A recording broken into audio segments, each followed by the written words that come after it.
It's May 4th, Monday, somewhere in America. America is at peace neither at home nor abroad. You don't want to get mixed up with a guy like me. I'm a loner, Daddy. A rebel.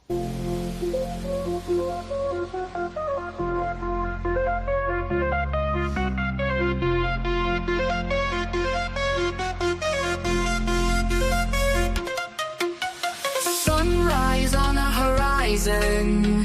Sky is blue, no denying. News with Skyjack Morgan. It's a bright and early new dawn. Every headline, every story. Here's your morning, some glory. Stay informed, stay tuned as the day greets new blue. Good morning, headlines with Skyjack Morgan. Start your day just fine. Information for you, darling. Drop it in your cup, to fill you right up. Cleansing weather on the go. Morning shows you need to know. Join us on this daily ride with your morning side by side. Catch the latest, feel the vibe. Sky will keep you well supplied. Good morning, headlines with Skyjack Morgan. Start your day just fine. Information for you, darling.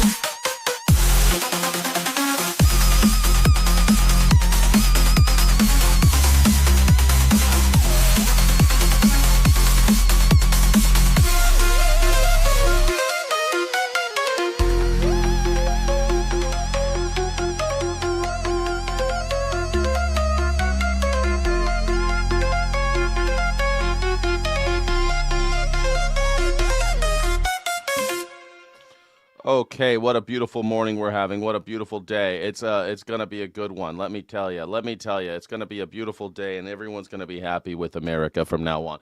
We are at peace neither at home nor abroad. But what do you care, right? America's just a little country on the brink, just a little country on the brink, and you love it.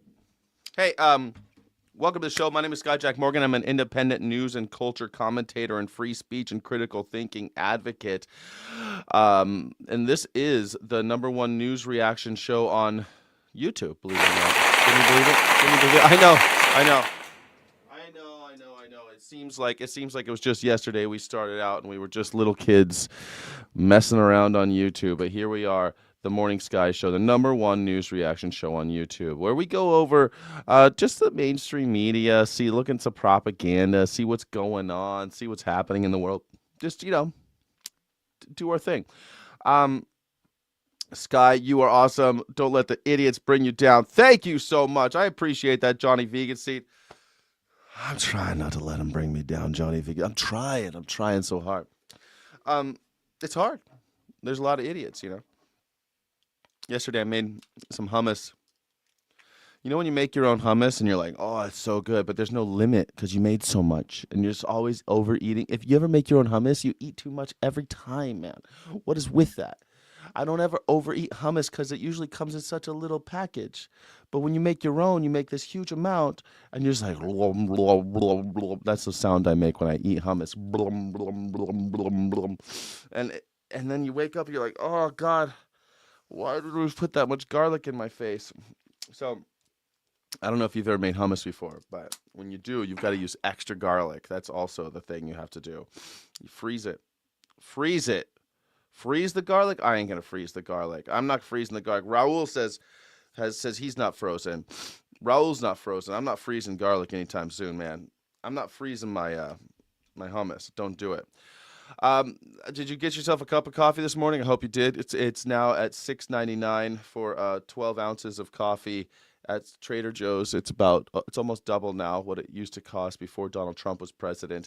People were like, I saw this thing, it was pretty funny. They're like, if you have a $5 cup of coffee in your hand while you're complaining about $4 gasoline, well, you are joke. And it's like, well, actually both of those things went up, almost doubled under Donald Trump. So yeah, it's a whole thing, We've been here for just a year. a year and 6 months now. Donald Trump nearly a year and 5 months, and it's not good, folks. It hasn't been good so far. I mean, even the people who love him got to be like, oh, geez, what are we thinking? You got to be, right? In Wisconsin, we're exiting frozen season. Oh, that's nice, Raul. That's nice. I'm happy for you. Here it's gray May right now. It's gray. Here we have gray May and June gloom, but only in the mornings it's all gray and sad looking, but it's beautiful. And I can't believe I'm thinking about leaving. I'm thinking about leaving Southern California, thinking about moving to New Mexico, where all the anarchists go to live out their lives without the cost of Southern California. I think that's almost everyone from California is moving to New Mexico. I think that's where I want to go to. This coffee, it's drinkable. My Cafe Bustelo has gone up a couple bucks now since the plague. Yeah, everything's gone up. It's annoying. But hey, there's a guy on a bridge that I want you to know about. There's a guy on a bridge I want you to know about. If you heard about the guy on the bridge, there's a guy on the bridge, and he's doing stuff. Currently a protester on top of the Frederick Douglass Bridge, not far from our studio. His name is Guido Reichsdonter, and we have him joining us live via FaceTime. Guido, it's great to kind of see you, I guess. I guess I could kind of see you. God, what's with the attitude, lady? The dude's on top of a goddamn bridge. What, you wanted to bring up some studio lighting? It's good to see you, kind of, I guess. These Zoomers, man, what the hell? He's up there on a bridge protesting. What are you doing, lady? In your cushy little studio. He's up there on a goddamn bridge. He ain't got the lighting. I'm sorry. It's nighttime. You heard what happens at night? I remember people asking me when I used to work on the beach. We worked on this resort, and there was this big outdoor area with fire pits, and there'd be fire, and there'd be people sitting by the fire, and people would literally look at me, guests of the hotel, rich people, and they'd say, "Why is it so cold?" And I would look up and I go, "It's nighttime." Gets cold at night. See, the earth, it spins, and sometimes you're on the opposite side of the sun. See, your earth spins, and now you're further away from the sun, but it's also you're living in the shadow of the earth, and that's why it's cold at night. Is that what you wanted to know? Why is it so cold? Why is it so dark? It's nighttime, darling. Why are you on top of the bridge? Oh, God. Everything about this lady, it's like you can't even do a protest in this country anymore without being ridiculed. The guy's on top of the bridge. Why are you on top of the bridge? Come on, man. Come on. Hey. Hey. I'm sorry, what was your name again? My name's Katie Pavlich. Nice to see you, sir. Thanks for joining the show. What are you doing up there? Hi, Katie. Thank you. Yeah, there's a million places that I'd rather be than on top of this bridge. It looks but windy. This is where our conscience compels me. You said it's for your conscience? Yeah, I mean... So... God, this lady. Oh, this lady. Imagine your boss tells you, "Hey, I want you to talk to this protester on the bridge. We're gonna get him to call you into the show. He's gonna be on video, and I want you to be as shitty to him as possible. I want you to be as dismissive and condescending as possible to this protester on the bridge. He's on top of Frederick Douglass Bridge, and he's saying, why is he on the bridge, do you think? Do you know why he's on the bridge? Do you know why he's on the bridge? Can you give us some examples of what's bothering you? What isn't bothering me here, Katie? Katie, have you been outside lately? Katie, have you had coffee lately? It's $6.99 for 12 ounces of the cheapest coffee you could find. Do you got a problem with that? What's bothering me, Katie? Katie, I don't think your show's long enough to tell you all the things that are bothering me. But have you heard about how we're bombing little kids in Iran? That's something. Let's start there. Yeah, oh God. The government of this country, the Trump regime, is murdering children. in my name and in your name. Seems pretty, I mean, not a great delivery, but I think he's spot on. He just put a little fine point on it, just spoke slowly. Is anybody confused about why he's up there? Anybody confused? Anybody confused? The Trump regime is killing children in my name. Okay.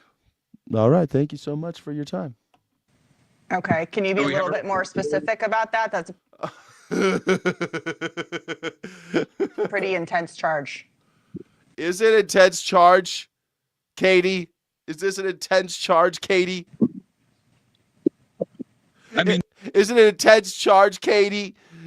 We're perpetrating an illegal war. We are the aggressors in this war of aggression, this war of choice, this war where no one attacked us, this war where no one was even threatening us, this war that we basically got into because Israel told us to. Is that an intense charge? Tell that to the 161 little girls that were murdered in the school on the first day.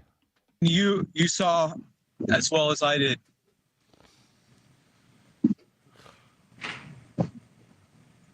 a couple of months ago, when hundreds of school kids were blown up by U.S. bombs in Iran. And there's an ongoing investigation into that. There's an ongoing investigation. Shut up. Shut up, you. We're investigating. Says who? Who says we're investigating? Pete Hegseth says we're investigating, so just go to sleep, America. Pete Hegseth's on the case. He's got his magnifying glass out. He's following footsteps. He's like, oh, the game is afoot. He's got his pipe out, his hunter's cap. He's doing a whole Sherlock Holmes cosplay. It's great. That actually is not conclusive, but... It's not conclusive that we killed them? It's not conclusive that we killed children, Katie? I understand which story you're referring to, yes. Would you like to explain why else you're on the bridge? Typically, do you think that you're changing people's minds? You've been up there pretty much all day long. You've blocked traffic. The police... He blocked traffic? How's he blocking traffic? He's on top of the bridge. Traffic, you know what? It's okay to be angry about 161 little girls being blown up, blown to smithereens, as Donald Trump likes to say. Smithereens. They were blown to smithereens. But if you block traffic, you're the problem. You're the terrorist. You're not allowed to block traffic. Traffic? You block traffic? And you're complaining about Donald Trump bombing a school full of children while you're blocking traffic? How dare you, sir? How dare you? You're blocking traffic. You can't do that. You're a terrorist, and you have the gall to say that Donald Trump shouldn't have bombed that school full of children. Well, here's where the transgressions rank on the hierarchy. To number 1, blocking traffic. Number 2, killing children. Jesus. No, it's number 1, blocking traffic. You're the worst terrorist of all time. Number 2, telling a joke about the president. You're a horrible terrorist. Number 3, peaceful protest against people being brutally torn out of their homes and children being held hostage and put into concentration camps. You're a terrorist if you have a problem with that. Number 4, somewhere down like number 20 is bombing school kids, like bombing school children. That's not even terrorism these days. Come on. Are now having to worry about you up there. Do you think it's an effective thing to do to make people wait in line to get on the bridge, to go to work, to go to the hospital for... Well, I'm on the news. Labor delivery or an emergency for the sake of you being up there? Do you think this is changing people's opinion? Oh, I mean, I know for a fact. And they've actually opened up the road here, so it's the best of both worlds, you could say. I'm doing my thing. Traffic can now pass safely. Don't you worry about the traffic, Katie. The traffic is passing just fine. Look down below. Oh, you're worried about people going into labor and going to a hospital they can't afford. Aren't you afraid? People aren't going to be able to go to the hospital. People can't afford to go to the hospital, so what difference does it make on whether or not the bridge is closed? They won't be able to get to the hospital, though. Yeah, well, they're going to get bankrupted by the hospital anyway. And people are going about their lives as they need to be. Did you choose May Day really- specifically for this protest, or did you just decide to go up today? There's something that's more important than going about our everyday lives when our government is blowing up kids on the other side. Yeah, Tomahawk missiles blowing up kids on the other side of the planet. I think that's pretty important, I think it's important to talk about. And what's more important is our souls, right? It's like if we stay at home and we watch this murder. Katie ain't got that. You ain't got that soul power. You ain't got that soul power, Katie. You just ain't got any soul powers. Katie has no soul. Look at this woman. She has no soul. On News Nation. Mass murder. There's no other word for it. Being committed in our name, and we don't stand up and reject it and remove the people from power that are committing it. Mm-hmm. What does that say about us? What does it say about who we are? Well, I think the accusation that the American military is voluntarily and purposely targeting children overseas is completely false. And of course you think it's false. Then why do we keep bombing children, Katie? On the first day, when we had months to prepare, we bombed a school. On the first day, when there was no fog of war, no confusion, on the very first day, the first day of bombing, we bombed a school full of children while it was in session at like 10 a.m., right when they knew. And then when we missed some of them, we bombed it again.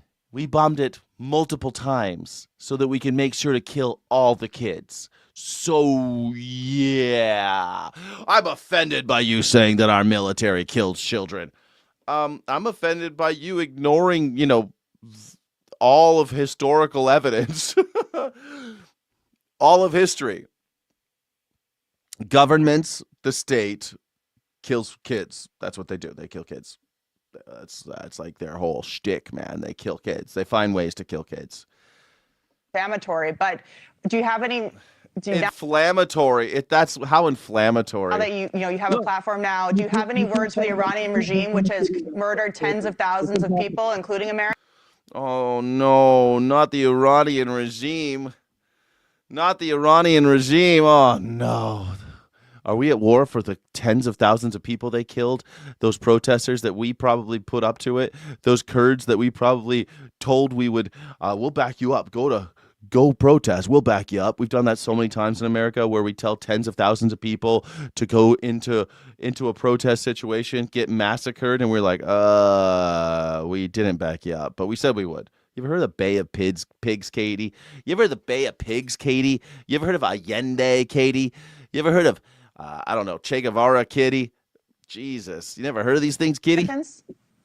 You said something about intention, and this is really important. I mean, good question. Ben from Berlin asks, why are we doing horizontal and vertical? Because people complain every day that the vertical cannot be heard in the back. They can't listen to the show in the background on vertical. I know. Everyone's got a problem. I don't know. YouTube can't sort this shit out where the vertical and the horizontal doesn't split the chat.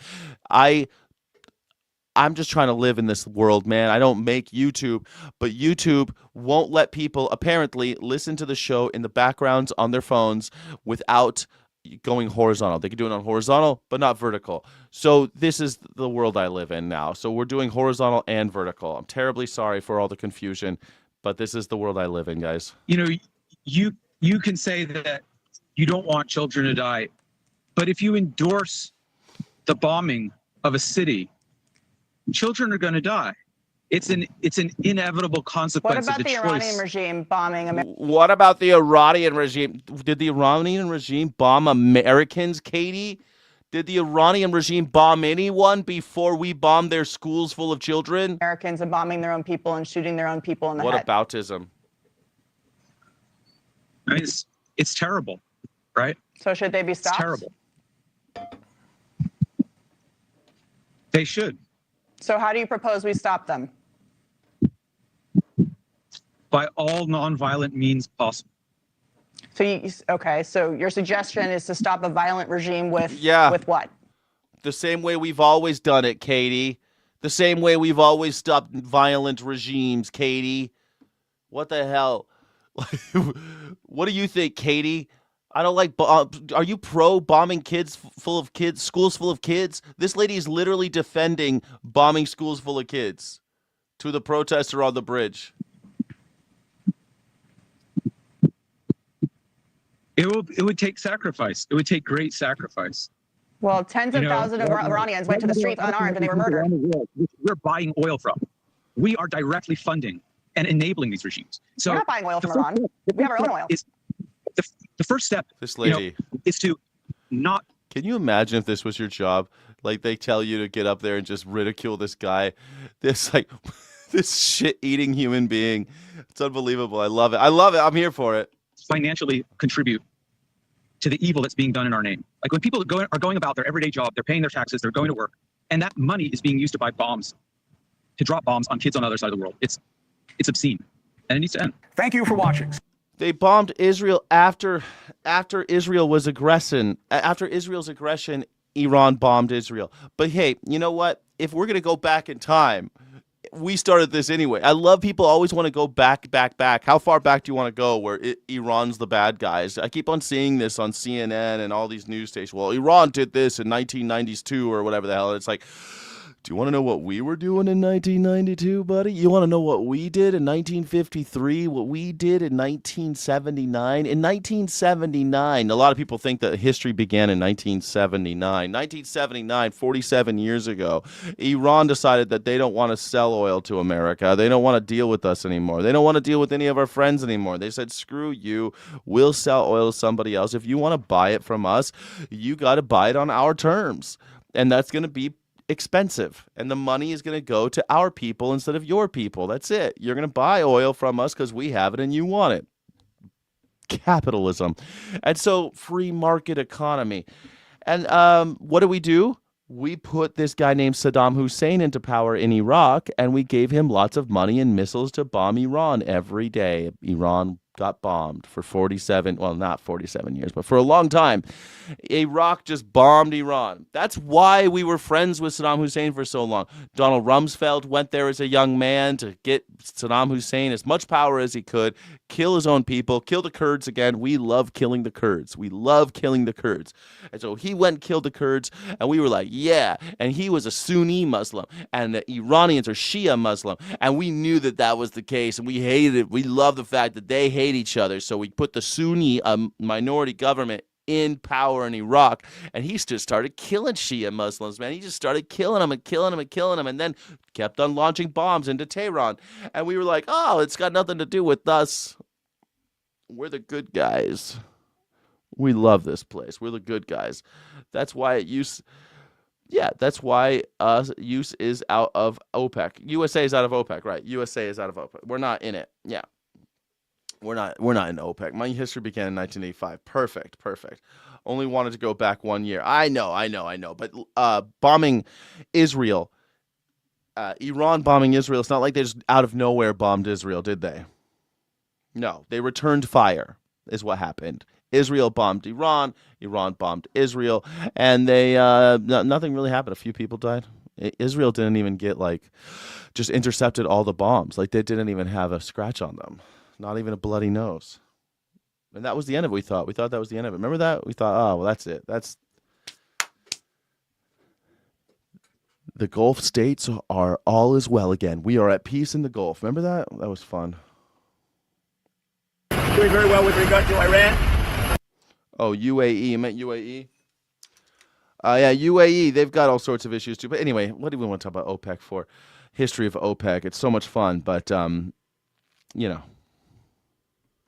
Again, they want to make a deal. They're decimated. They're having a hard time figuring out who their leader is. They don't know who their leader is because their leader. That's what happens when you kill all the leaders, you see. You don't know who to negotiate with. When you go and assassinate people and you're like, well, now it's time to negotiate, but we don't want to actually. You could assassinate all them and then take over the country and occupy them for 20 years. You could do that. But if you kill all the leaders and then you're like, let's negotiate, there's no one to negotiate with, Donnie. Now you just got a bunch of generalissimos doing all sorts of shit that we don't know what's going on. It's gone. Their former leader from in. But we'll see. Any questions real fast? Which? Are you working with the protocol that Iran? No, I haven't. I'm looking at it up here. You're looking at it? I'll let you know about it later. But President, last night you said we might be better off not making a deal with Iran. Well, I wouldn't have to. I didn't say that. I said that if we left right now, it would take them 20 years to rebuild. But we're not leaving right now. We're going to do it so nobody has to go back in 2 years or 5 years. 2 years or 5 years, we're gonna do it, and so you want a forever war. I thought that we were done with this in 2 weeks. 2 weeks. 2 weeks. Remember that? 2 weeks? How long are you gonna be on Mars? 2 weeks. 2 weeks. It's now 8 weeks. We've been there for 2 months. They told me about the concept of the deal. They're going to give me the exact wording there. Yeah. This president last night also said that only like maybe 5% of Iran's missile-making capabilities has been eliminated. Correct. Is that other 50% important? Does the United States need to eliminate that? Well, I'd like to eliminate it. It'd be a start for them to build up again. And yeah, I would like to eliminate it. Sir, Under what circumstances do you restart military strikes on targets? Well, I don't want to say that. I mean, I can't tell that to a reporter. Damn, I'm at 2 speed. I know you guys don't like watching at 2 speed. You guys get so upset every time. Why is it 2 speed? It's supposed to be at 1.5. Okay, 1.5 speed. Here we go. If they misbehave, if they do something bad, but right now, we'll see. But it's a possibility that could happen. If they do something bad, we'll do something bad, and then we'll all be bad together. We're like Michael Jackson bad. You know, why is it up to America to talk? You're bad, and you're good. Israel good, Iran bad. But Israel has nuclear weapons, and they threaten people every day, and they are always at war with everyone all the time these days. Well, they're the good guys. We love them. We love those guys, those Israelis. We love those Israelis. They love them. Like, it's weird because, you know, Israel is their number one segment of their GDP is AI and tech. I wonder if that has anything to do with who's in charge in this country. It seems weird. It seems weird to me that we're so into Israel, but Iran's the bad guys. Mr. President, in your letter to Congress, you said the hostilities in Iran that started have been terminated. How can you say that given that the naval blockade is still being militarily enforced? Well, it's a very friendly blockade. Nobody's even challenging it. Nobody at all is challenging it. Just so you understand, many presidents have been involved in things that are very big. They never had to go through anything with respect to Congress. They considered it to be totally unconstitutional. And the Democrats... Many presidents have done things that were very big, and they never had to go through Congress.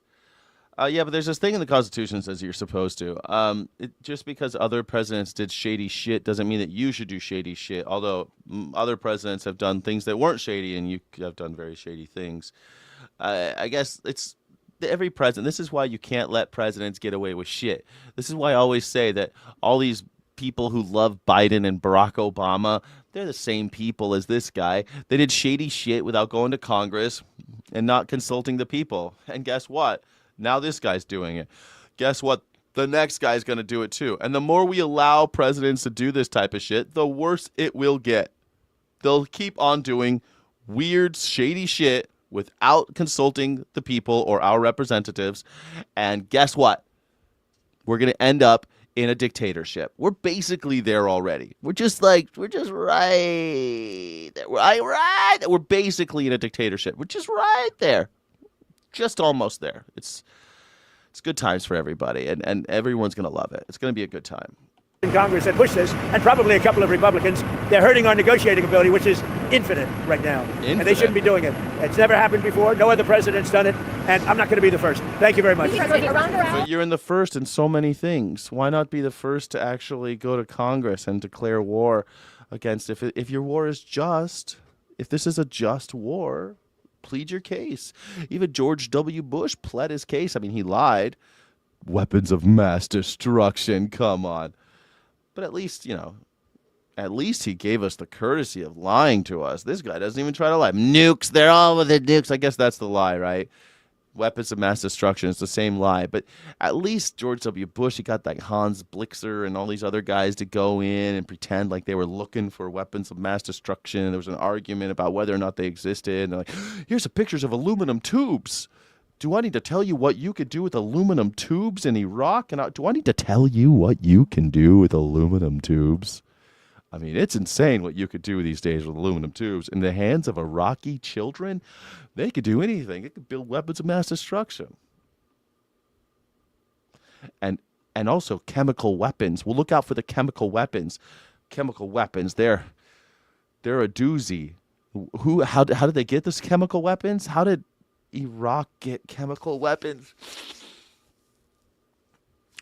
The United States gave the weapons to Iraq. All the weapons that they had, the United States gave them to them. Yeah. Why? Why did America give all those weapons of mass destruction to Iraq? To kill Iranians. It's just like, God damn it. It's so frustrating to watch the news these days when people don't even realize that we were the ones who put Saddam Hussein in power, gave him weapons to kill Iranians for as long as as soon as they decided to do their own thing, 1979, we put Saddam Hussein in power. We went all in on Saddam Hussein. Sat him.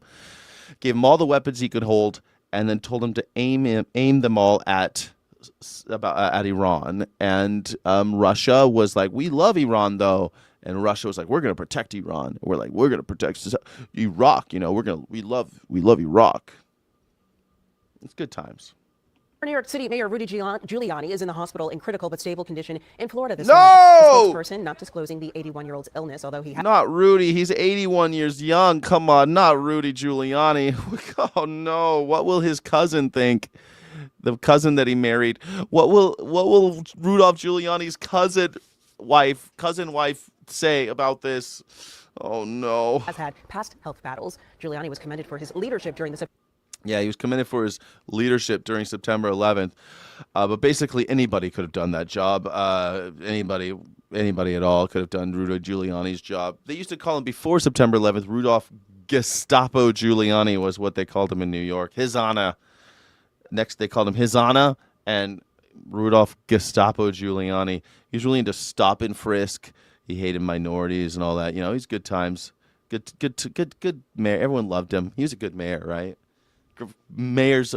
America's mayor. He almost was president. They thought he was going to go for it, Instead he just became Donald Trump's lackey. Remember that? But he had prostate cancer. He survived it, so maybe he'll survive this. September 11th terrorist attacks. In 2020, though, his reputation tumbled when he was President Trump's attorney and promoted false claims of election fraud. Police north That's going to be his obituary. That's going to be Rudolph Giuliani's obituary. Well, remember 9/11? That sucked. Remember him? And we got famous again, and people thought he was cool again, even though we all said he was the Gestapo, like just literally days before September 11th. Everyone thought he was a Nazi. And then September 11th happened, and it was like, oh, Rudolph Giuliani, he's great. He's really a great leader, and everyone was super stoked about Giuliani. He was all over the news, and people liked him again. And then he lied about the election. That's going to be Rudolph Giuliani's obituary. Maybe we'll just watch what he did during Borat 2 when he was trying to get his wiener wet from a fake journalist. That was fun. That was funny, right? That was the good times. Or maybe let's talk about how he married his cousin. But really, that'll be it. Rudolph Giuliani, dead. He's dead, Jim. He's dead. Oklahoma City say multiple people are injured after a mass shooting at a lakeside party. Make sure they understand we've got like 15 minutes. Witnesses say around 9 p.m., a group of young adults were gathered at a pavilion near Lake Arcadia in Edmond. We received multiple calls on shootings, shots fired, multiple shots. Jason Hearn heard the gunfire. I would guesstimate probably 200 to 300 rounds were shot up, is what it seemed like. He says he ran to the pavilion to get help. I could see people with leg wounds. There was one young lady that had a head wound but was still breathing. At least 10 victims were rushed to hospitals and ambulances, with more people driving themselves. Witnesses at a campground? What is going on in Oklahoma, man? I saw Oklahoma in the news. It always freaks me out because when I was a kid, they did the Oklahoma City bombing. I went to Oklahoma City, and the first thing I thought was the Oklahoma City bombing. And I love OKC. I love Oklahoma. It's okay. Oklahoma, it's okay. They got Tulsa, Oklahoma, so cool. They got the Woody Guthrie Museum. It's good times. I really like Oklahoma. I have someone out there named Steve. Steve lives in Oklahoma. I did some protests in Oklahoma. I did lots of protests in Oklahoma, actually. And it was fun. People are friendly in Oklahoma. I like it, man. It's okay. The cops aren't great. But they're not great anywhere, You can't trust cops anywhere, least of all Oklahoma. But right in the middle of the country, and we're just killing each other again. I don't understand what happened here. We just shot up a campground. Say a fight broke out at a party before the shooting. These kids came out to have probably a good time, and for this to break out, I know that wasn't what they expected. And they're having a party in the campground, and they got... You can't have parties in America anymore. If you congregate, your likelihood of getting shot rises exponentially in America. We need a graph. We need a graph about this so we can have some real risk assessment when we go out as Americans. If you go out and you're in a large group of people, look around, man. See if anyone's reaching because Your chances of being shot are going up with every second. You go to a festival, a concert, going up. Disneyland, you're always looking. Look around. Look around. I know you passed through a metal detector, but that don't matter none. That don't matter none. You're gonna have to have metal detectors all the time. It's gonna get worse. It's gonna get worse. Parties versus guns. There you go. That's it. Parties are dangerous again. Make parties dangerous again. That's right. Shout out to Steve for sure over in Oklahoma. Oklahoma Steve, not Tennessee Steve. Tennessee Steve doesn't want to hang out anymore. That's okay. Oklahoma, it's okay. Be careful though. They got guns. I'm thinking about moving to New Mexico, and buying more guns. You could buy more guns in New Mexico than you can in California. California, we're really strict about stuff and like how many bullets fit in a magazine and stuff. But I feel like if I lived in New Mexico, I could just open carry. You could just walk around with a gun on your belt. I'm just walking around with a gun on my belt, like the Wild West. You could do that in New Mexico. I think that'd be pretty cool. Get a little fancy one with like a fancy like chrome handle, so it's kind of like a fashion accessory. It's the new accessory in America, a fancy handled gun. Why aren't we bringing that back? Elvis used to do it. He used to always have a gun on his belt. Elvis, when he went out, and it was a cool looking. Of course, it was Elvis. He always was like super cool looking guns. He gave a couple guns to Richard Nixon as like just a presidential gift. He would give out guns and Cadillacs. That was Elvis for you. That's why they called him the king of rock and roll. Send him a pink. Hey there, baby. Send him a pink Cadillac and a pro-handed revolver. Thank you very much. Thank you very much. Alcohol and guns don't mix. Well, yeah, I mean, nothing really mixes with guns. What mixes with guns? Really don't mix anything with guns. Just if you're shooting, have fun shooting. But if you're doing anything else, leave the guns out of it. That's what I say. Don't drink and gun. Really, drinking doesn't really mix with anything either. Like even drinking and weed, not a good idea. Drinking and coffee. Although I don't really like drinking and coffee. It always seems weird to me. Like, I like coffee, I like drinking, but like coffee with drinking, I don't know. It's never been for me, but some people say they love it. European leaders are very familiar with how to handle pressure and power moves from American President Donald Trump. And President Trump's latest move is to threaten to pull out thousands of American troops from American bases inside Germany. I would get a leather holster, except I don't believe in owning. I'm anti-slavery, so I don't think that we should be raping animals in order to kill their babies so that we can skin them and then cure their skin, and then usually in India and poison all the rivers and streams, and then so that I can have a little thing on my. We don't need it. It doesn't need to be leather, but I'm thinking about like some kind of holster with like a. Right? A holster right here, walking around. All the ladies think it's cool. They're like, ooh, that man has a gun. I sure do, honey. You're safe around me, baby.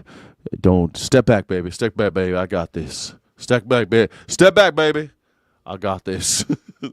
That's what I'll be. I have the masculine urge to protect the innocent. Germany. European leaders reacted that here in Yerevan, Armenia, at a European Political Community Summit with calm and without shock.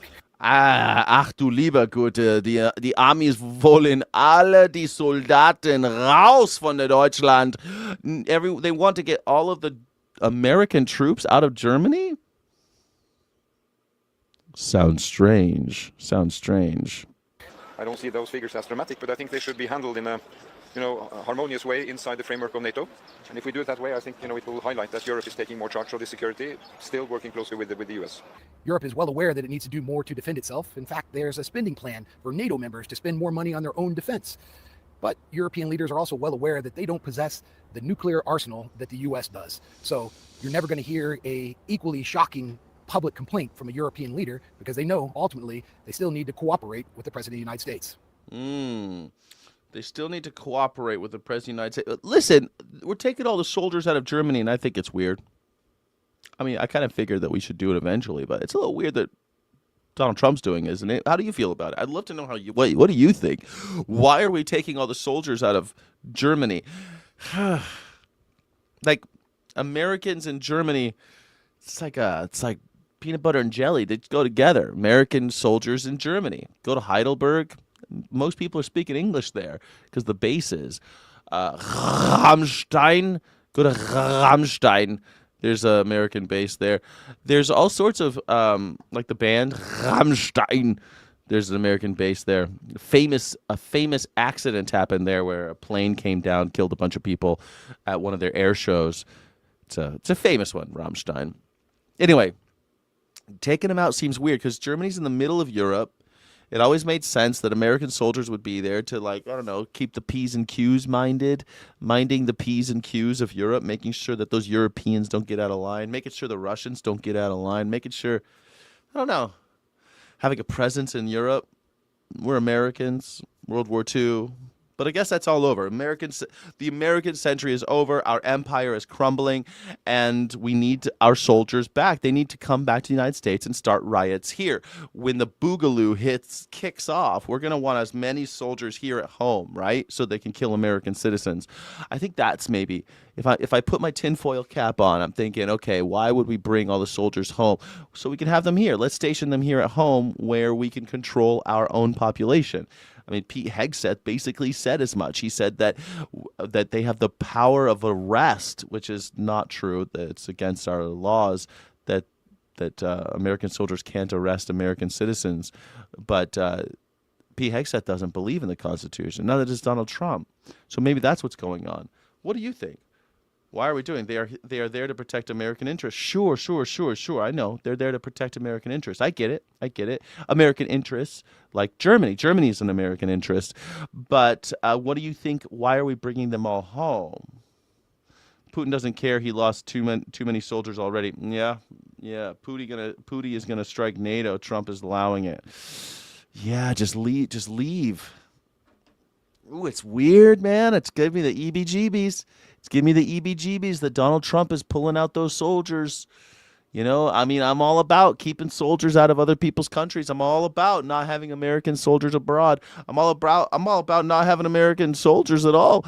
But here we are doing weird shit. I don't think it's kosher. Something's going on.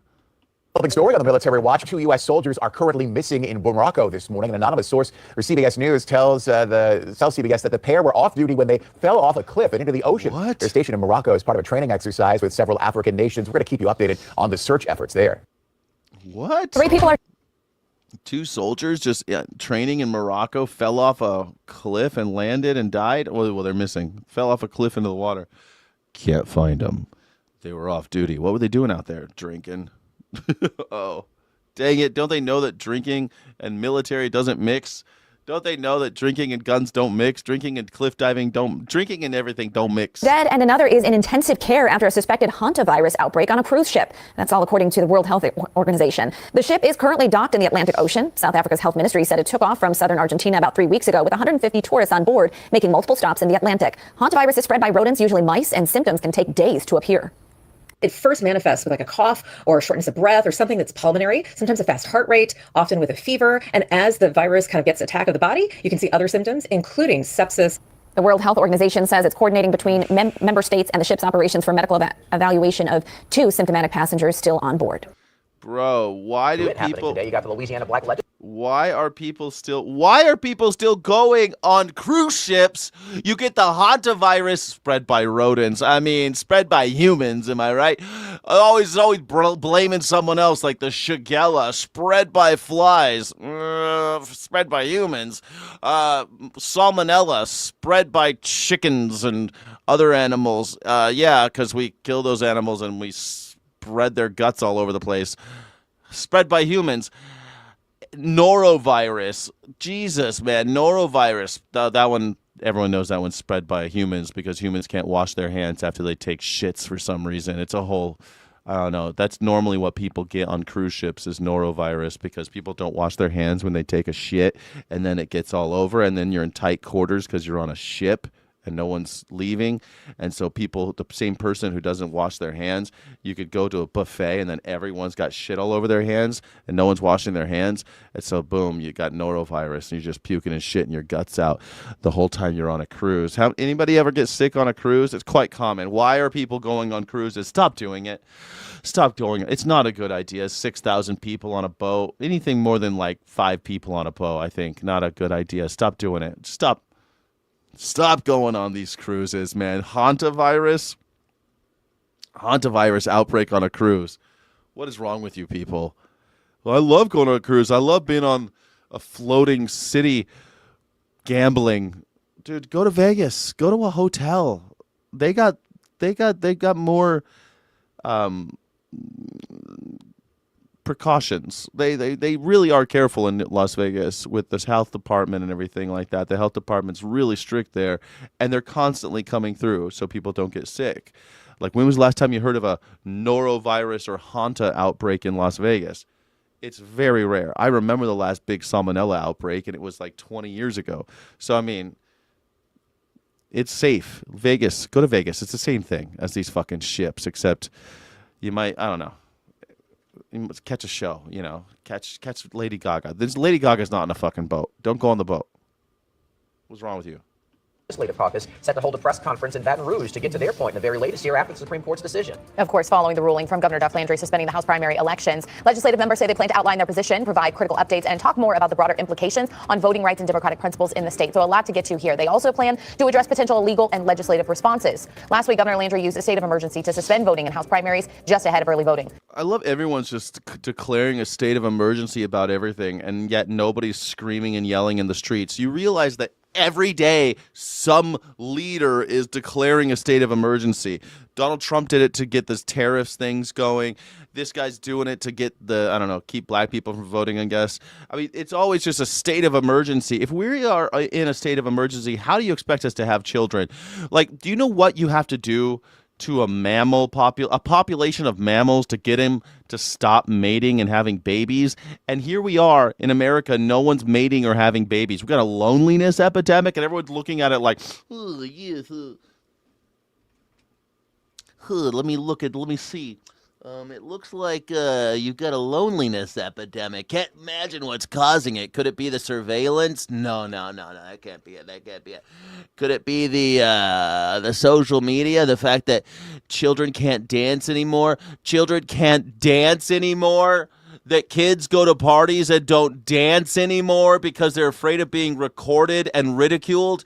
Could that be it? Dancing is part of mating. You gotta do the lambada, baby. You gotta learn how to move those hips. Even when I was a kid in the 7th grade, you dance like this, in the 7th grade. You just hold her like this, and she's holding you like this, and you're just dancing, and you're fighting the urge to have an erection. And you're like, oh shit, please don't. And you're just doing this. But if you did have an erection and you got a little embarrassed, no one had a picture of you. No one videotaped you, popping a woody while you're dancing like this, just dancing back and forth like this in the 7th grade. You know what I'm talking about, right? You guys are with me on the 7th grade thing. Remember that 7th grade? Hi, Sally, I guess everyone's named Sally in the 7th grade, I guess. Sally, this is so nice. And you're just like looking, and they're like, it's all scary because you're in the slow dance era. It's all scary, and you're worried about what she thinks of you, and like what maybe your mates think of you, what your friends thinking. But no one's taking video. Now, kids don't even get that. Kids are like, they don't dance anymore. They can't even dance. I cage danced for a decade. Nice. Now that's the only kind of dancing that's out there right now. You can go to Vegas and see cage dancers, but dancing with another human being at a party as a kid, no, they're not doing that shit anymore. Could that be why no one's having babies? Could that be why this entire country is full of despair? That no one believes the future of this country is anywhere. Nothing bad can happen. Only the good can happen. Only the goodly things can happen. Nothing badly can happen. The bigly things might happen, but not the badly. This is the world I live in. No one can have babies. Anyway, we're in a state of emergency, everybody. State of emergency. It's always a state of emergency. It's just a constant state of emergency. Are you on edge? Are you on edge? Black Legislative Caucus members say the recent actions by the governor have raised a number of concerns regarding governance and the integrity of Louisiana's voting process. There were some maps on the table that dealt with 5-1 maps. Is that what it was? Only it good can happen? Only it good can happen. Nothing bad can happen. Only it good can happen. I don't remember what he said. I remember how stupid it was. I don't remember the quote. It's so embarrassing. So embarrassing. But, I mean, look, potentially that could be a 6-0 map. Under a 5-1 map, the map initially was in New Orleans, but they could put a map that could try to pit Congressman Carter against Congressman Fields. That meeting is scheduled to take place at Mount Zion Baptist Church in Baton Rouge. That starts at 1:30. Zion? Mount Zion? Mount Zion? Oh, no, not Mount Zion. Oh, no. Mount Zion Church. Are all the churches that say Zion, are they changing their names? They're going to change their names because they want to be called Zionists. Zionist is such a dangerous word now. Don't call me a Zionist. Don't call me that. No one even knows what a Zionist is. Only been on edge since September 11th, 2001. Oh, my God. Yeah, I feel like we were on edge since 2001, and then I feel like it got a little better there for a second. Did it get better for a second? Like around 2010-ish? Did things feel pretty good in 2010 to anybody else? Like recovering economy, everyone was doing okay, businesses were opening. Did everyone feel pretty good in 2010, or was it just me? Felt like things were bouncing back. I thought 2010 was a pretty good, and then 2013 it was still pretty good. I lived in Vegas in 2013. Everything, it was like 2010 to 2015-ish. I feel like we had a good little span, right? To like 2010 to 2015. Was that a pretty good? Did anybody have a good time there? You accidentally bred twice. Nice. That's what happens. Cage dancing. You were dancing and you got knocked up. That's what I'm talking about. Smoking Blondie. Hell yeah. Smoking Blondie. Dancing and getting laid. That's the problem. People can't get laid if they don't dance. You were dancing, you got laid, got knocked up. That's how that works. That's what happens. Thank you, Sayard Yan. Absolutely. By accident. 2015, you got knocked up. But 2010 to 20, that means in 2010 to 2015, you were having a good time, smoking Blondie, dancing and fucking. So that's pretty good. 2010 to 2015, dancing and fucking ain't bad. You know what I mean? I think I was really good from about 2010 to 20. Like I got divorced. It was one of the worst things that happened in my life. I was so depressed, man, when I got divorced.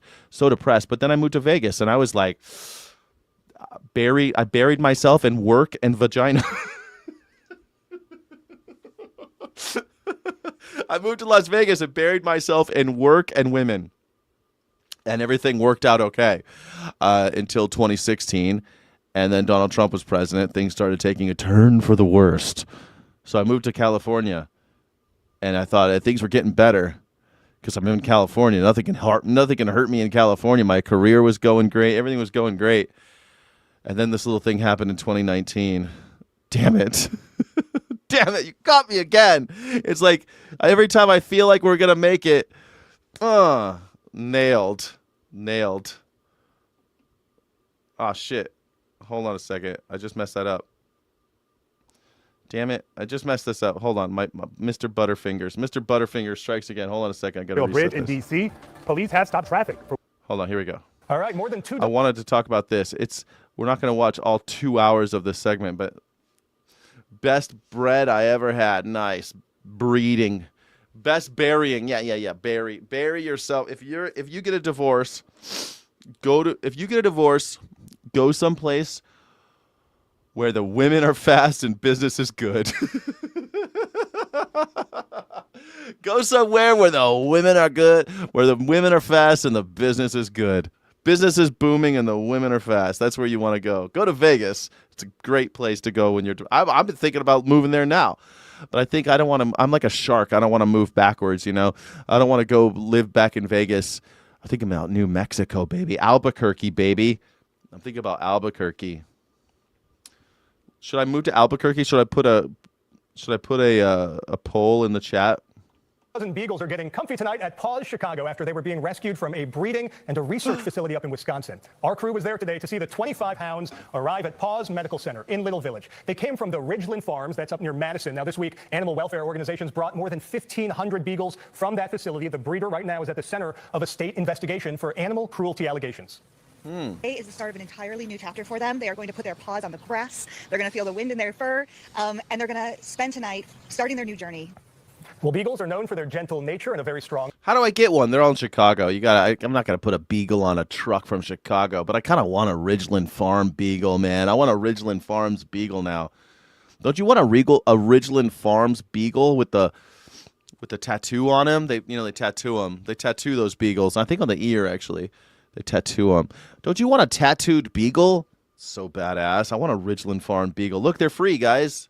Look at these little guys. They cute. Little tortured beagles. Sense of smell, and some of them will be up for adoption after evaluation by the staff over at Paws. Good to see. A new treatment facility opening on Chicago's north side is addressing meth addiction. What health officials say is a growing. I don't care about your meth addiction. I care about those cute little beagles. Everyone said DXC didn't accomplish anything, but look at that. They got 1,500 beagles out there. 1,500 beagles. Maybe Ridgeland Farm will be closed. Maybe next time bring gas masks to the protest. But still, maybe they did something, huh? Maybe they did something. You told you it was a success last month. That was like last week, Ben. Success. I mean, they got some of the beagles out. I remember that. You told me, and I said, oh, I hope that's good for the beagles. I hope it's good for the beagles. And it looks like they are. They're going to places where they're going to sanctuaries. They're going to adoption centers. I kind of want one. Although, can I get one of the ones that has already had the vocal cord surgery? Can I get one of those? It's so horrible, they cut out their vocal cords so they can't bark because that's just what they do. They cut out their vocal cords so they can't bark, and the little beagles like that's how they bark. They still bark, but they go. That's what a barking dog sounds like when they rip out their vocal cords. It's sad, but it's also kind of cute. And I kind of want one. I want one of those. Can I get one of those? Because a barking dog, they could be. Well, technically it was last month. Yes, technically it was last month. It was in April. Now it's May. I know. But you're acting like I told you last month. I know, Ben from Berlin. Du musst immer so exakt sein, na? Immer musst du so deutsch sein. You don't have to. Listen. It's mean? Yeah, it's mean. It's mean. Always bring, masks and vinegar. Vinegar counteracts the tear gas, Johnny Vegan Seed. Yeah. Anyway, I want to adopt one of these dogs. I do. But I'm all the way down here, and I can't move to New Mexico if I got a dog. Maybe when I'm in New Mexico, I'll get a dog. Wouldn't that be cute? And everyone can be like, oh, he has a dog. And I can put him in the background of my shows.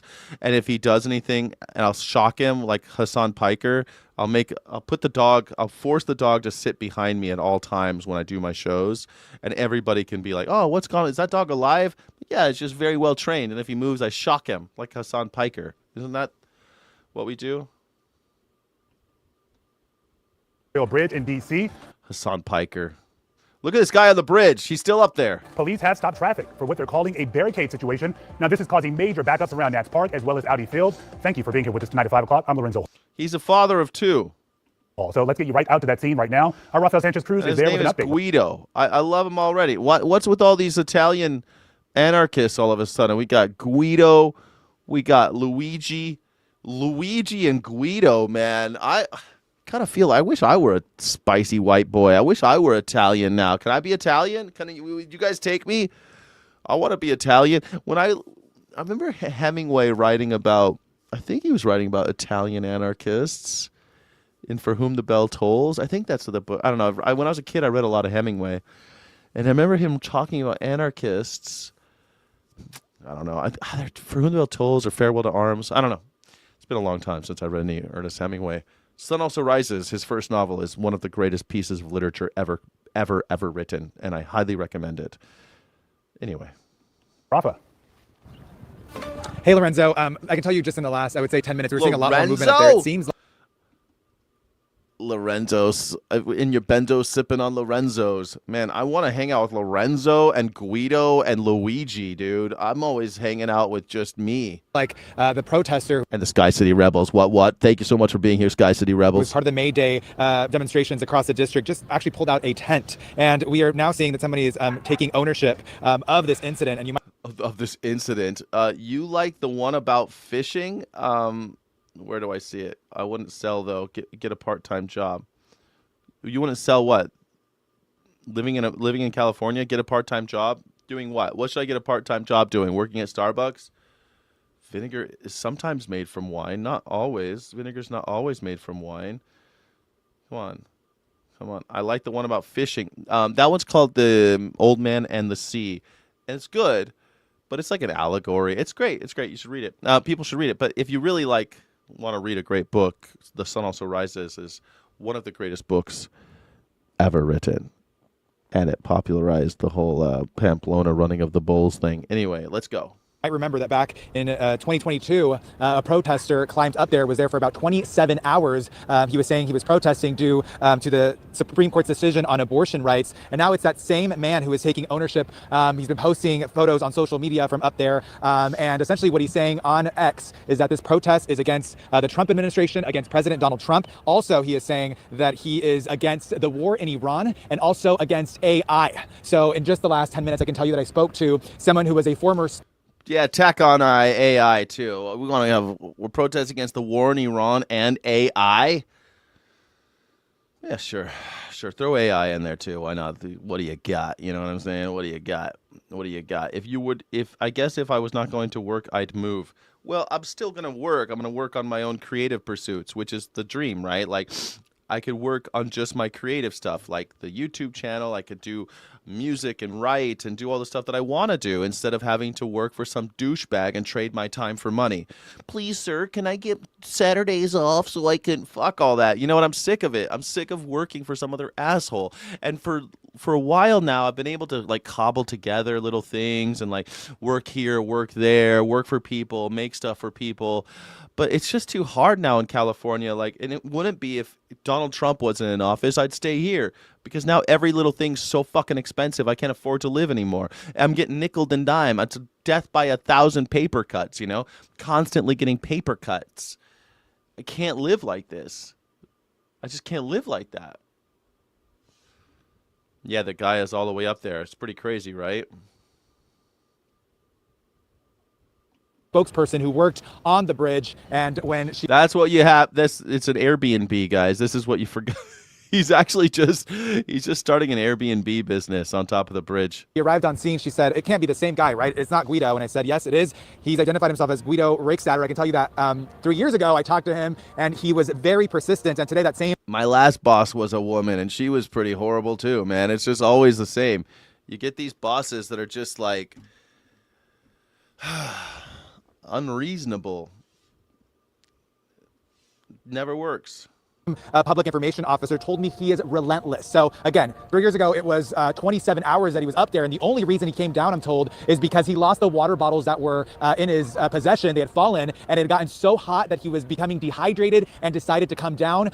When she started seeing what was happening, she said, oh, this time he came prepared. And as I told you in the last couple minutes, we're seeing a tent going up. Earlier, I saw him standing up and it seemed like he was tying himself to one of those yellow-orange lights that's on the top of the Frederick Douglass Bridge. He was moving his backpack around. Amazing. He came down and went back up. No one thought this guy might be coming up. They're like, oh, well, that's over with. Let's go to the cop bar, Jim. You got it, Frank. Let's go. And they went to the bar and they're drinking. They're like, I guess who's up on this fucking bridge? Tell me it's not Guido. It's Guido. He's back. He's back on the bridge. Damn it, Tom. I know, Frank. Shit, Bill. Let's call Bill and see what Tom and Frank are doing. Let's go back over there and see if this Guido character he's a super host. He's trying to be a super host on his Airbnb. He doesn't want to, this is the Airbnb experience. You could go to DC now and do this.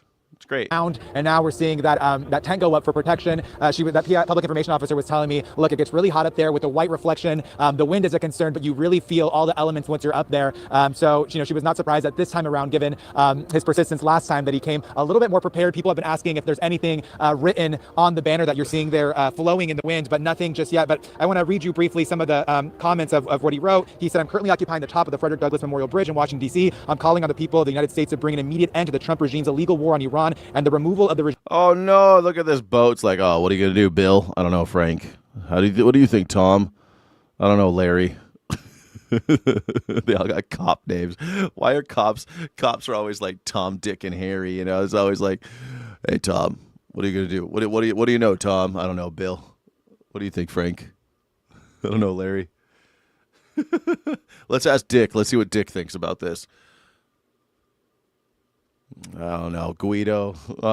Guido. We can never get him down. Regime power through mass nonviolent direct action and non-cooperation. I also want to urgently warn the people of the U.S. and the world of the imminent danger we are in of a crossing point of no return towards the development of artificial intelligence, which poses the risk of catastrophic harm to humanity, including human extinction. It goes on from there. So, again, a lot of changes that have been happening earlier, Lorenzo. I can tell you that Annie was asking me. It's kind of shocking he's able to get up on that thing. I got to be honest. Like, I'm sure it was bringing up a tent and everything had to be hard. So now he's got his tent. He's up there.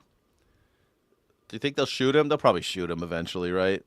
I remember when I lived in Berkeley, these people moved into the trees because they wanted to cut down these redwoods and these oak trees, and those trees were like hundreds of years old, and they wanted to cut them all down to build a fitness facility for the football team. And the people, they moved into the trees. I said, don't cut these trees down. And I was there the last day, and it was first time I saw the cops really lay into people because they were peacefully, what they were doing, they were building these scaffolding up to the trees and cutting down the trees. And they've moved out everybody except for this one group at the very top of this redwood. And they built this like stairway scaffolding around it, but it required more and more material, and so trucks had to come in, and they had these cherry pickers, and the cops were screaming at him, and we could all hear it. It was crazy. And there's all these people here, so people started getting in the street and just like sitting down in front of the trucks that were bringing the materials to build the way to get the cops up there, the stairways, and they beat the shit out of those people. I'm sitting there, I'm going, like, just beat the living hell out of these people with billy clubs. They were just sitting there in the street, nonviolent, just going at them, man. Those cops were not going to lose to them stinky hippies. They were like, we're not going to let you stinky hippies tell us what. Tell us not to cut down these goddamn trees. We're cutting down these trees.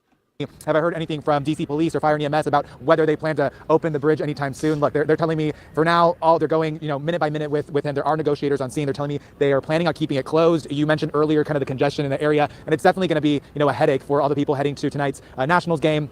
It starts at 6:45. Also, the event happening at Audi Park at 6. You think this is kayfabe? This is kayfabe? I mean, he's up there. Guido's definitely up there.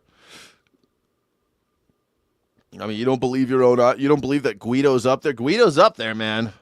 7 p.m. But again, for now, the bridge will remain like this. The only vehicle we have been seeing is a DC police vehicle. And again, we see the harbor crews down below that keep negotiating and concentrating really just right underneath where... harbor crews? Oh, no. Look out for the hantavirus. More and more cruises, they're getting the hantavirus. Spread by rodents, not humans. Trust us. It's rodents that are the problem. This protester, this oh, look at this. Day protester Guido is on the bridge right here, and Frederick Douglass Bridge right behind me. Yeah, Rafa, and we all remember Guido from back in 2022. As you mentioned, he was up there for about 27, 28 hours. This is quite a different scene. As you mentioned, there were a number of reasons he decided to come down from that bridge back then, but he looks prepared this time, and we know that this bridge is closed off. It's at a standstill. He's making a statement, creating quite the spectacle. What is it? Why was Guido... Why was Guido on the bridge in 2022? Let's see. Guido Reichstatter in 2022 to protest the U.S. Supreme Court decisions to overturn Roe v. Wade. Oh, he was on 28. He descended, being charged with unlawful entry, obstruction, and failure to obey. Failure to obey. He's a Florida-based activist, and he's known for scaling high-profile structures to stage protests. Okay. He returned to the same bridge to protest the war in Iran and the development of artificial intelligence. Okay, artificial intelligence seems like an unrelated thing, but hey, I'm pro Guido on this, man. I don't know. How do you guys feel about it? You pro Guido? Like in that area, this is a busy part of the city on a Friday night. Are a lot of people gathering to see what's going on there? There are people stopping by. Look, I can tell you that last time around, he was actually on the opposite side of the bridge. So we all gravitated heading toward the Audi side of the field, but now he's closer to the Nats Park side. Look, there are people just waiting for the ball game to start. One guy just mentioned, look, this is kind of ruining, my beer drinking because, again, people are preparing for the game that's going. Oh, it's ruining my beer drinking. That is so fucking American. Look, this is ruining my beer drinking, Yeah, but there are little girls getting bombed in Iran. Look, I just want to have a beer. I don't know anything about your little girls getting bombed in Iran, okay? I want to drink my beer. Use guys. I think in D.C. they'll probably talk like that. I'm a Nats fan. I want to use guys. Use guys. I'm a Nats fan. Why can't I just go drink my beer? You're getting in the way of my beer drinking, Guido. They're bombing kids. Did I stutter? I want to drink beer and watch the Nats. But I can tell you, in terms of getting down here because of the closure of the roads, it took about an hour from Tenleytown, and it's just been a lot of congestion, a lot of questions. We're seeing more DC police crews arriving here on scene. Yeah, considering he did this back in 2022, I'm surprised there aren't more reinforcements in place to prevent someone else from. Congestion and questions. Oh, man, I don't know why they didn't put more things in there so they can prevent this. Why can't they just prevent people from protesting? God damn it. Thank you, Lorenzo. Fucking Lorenzo, you race traitor. You fucking class traitor, Lorenzo. How come the cops didn't do something about this? I wish the cops would have put up barricades so nobody could ever do this again. Maybe the cops and the government, maybe the state should stop bombing little girls, and then people would stop doing shit like this. You know what I mean? Maybe the state should stop bombing little girls, and then people could stop protesting. Maybe the state should stop taking away our rights, and then people could stop protesting. That'd be cool. That'd be cool. I think that Guido's right on board. Why did they do something about you, race traitor? From climbing this bridge. All right, we know you'll keep watching for us, Rafa. Thank you. And you can count on Guido, Rafa, Lorenzo. You'd think that people named Rafa, Guido, and Lorenzo would have some solidarity. You know what I mean? If my name were Lorenzo, I would definitely have solidarity with Guido. I'd be like, man, at least someone, like, what? That's the thing. Like, these assholes on the news, they could easily say, well, that's First Amendment for you. That's what it looks like. This is what democracy looks like, ladies and gentlemen. This is just how it is. Sometimes it's inconvenient. But instead, he's like, I'm surprised the police didn't do. Why didn't the state put barbed wire on the bridge so that people can't go up there? Bro, it's the Frederick Douglass Bridge. Do I need to remind you who Frederick Douglass was? A man born a slave, taught himself how to read, became one of the most famous orators in the world, single-handedly popularized the idea of emancipation. The man was a hero. Frederick Douglass, the slave freer, that guy. They named a bridge after him. There's a reason why why Guido's using that bridge. The name is synonymous with justice. Frederick Douglass. Donald Trump doesn't know who Frederick Douglass is. Do you remember when Donald Trump thought that Frederick Douglass was still alive, and he was like, I hear he's doing great things. He's really a wonderful community organizer. He's doing great things for the blacks. For the blacks, he's doing great things. Sir, he's been dead for about 150 years. But he did do good things, right? Oh, fuck. Guido and Luigi, man. Welcome back. With gas prices being as high as they are, people may start turning to a new fuel blend hitting Valley pumps this week. But experts warn filling up without knowing this first could mean serious engine damage. 12 News journalist Trisha Hendricks has what every driver needs to know before they pull up to the pump. Let's hear it. E15 is now on sale nationwide. It could save you money, but there are things you need to know. 15% alcohol. The thing about when you have alcohol in your gas, it burns great, but it absorbs water. And so if you let your car sit around, your car will have water in it. And when you put water in a gas tank, well, it don't work right. It just don't work right. You might done blown up your dang car, dang do. So you got to worry about if you drive every day, 15% ethanol, no probs. But if you, like me, don't drive every day, like I have a car that doesn't run every day. I leave it there for like sometimes 2 or 3 days, don't run the engine. You might have a problem because the gas will absorb water from the atmosphere, and then it will go into your internal combustion engine. Before you use it. E15 is gasoline blended with 15% ethanol, a step up from the E10 most drivers have been using for years. Yeah. The EPA approved it for nationwide sale beginning Friday, citing rising fuel costs tied to global oil supply disruptions. It's at more than 3,000 stations and typically priced lower than standard gas. I'm a realtor, so I can put on 100 miles a day. I'm a realtor. Yeah, weren't you? You asshole realtors, man. You all belong in jail, all you realtors. After 2008, not one of you went to jail. All those subprime 0% mortgages, all you sons of bitches. You knew what you were doing. You sold us all out. How many people lost their homes because of realtors like you? And judging by your age, I know you are one of the ones in on it. I don't care if you're driving 100 miles a day, you realtors. Realtors, TM, certified copyright, TM Realtor.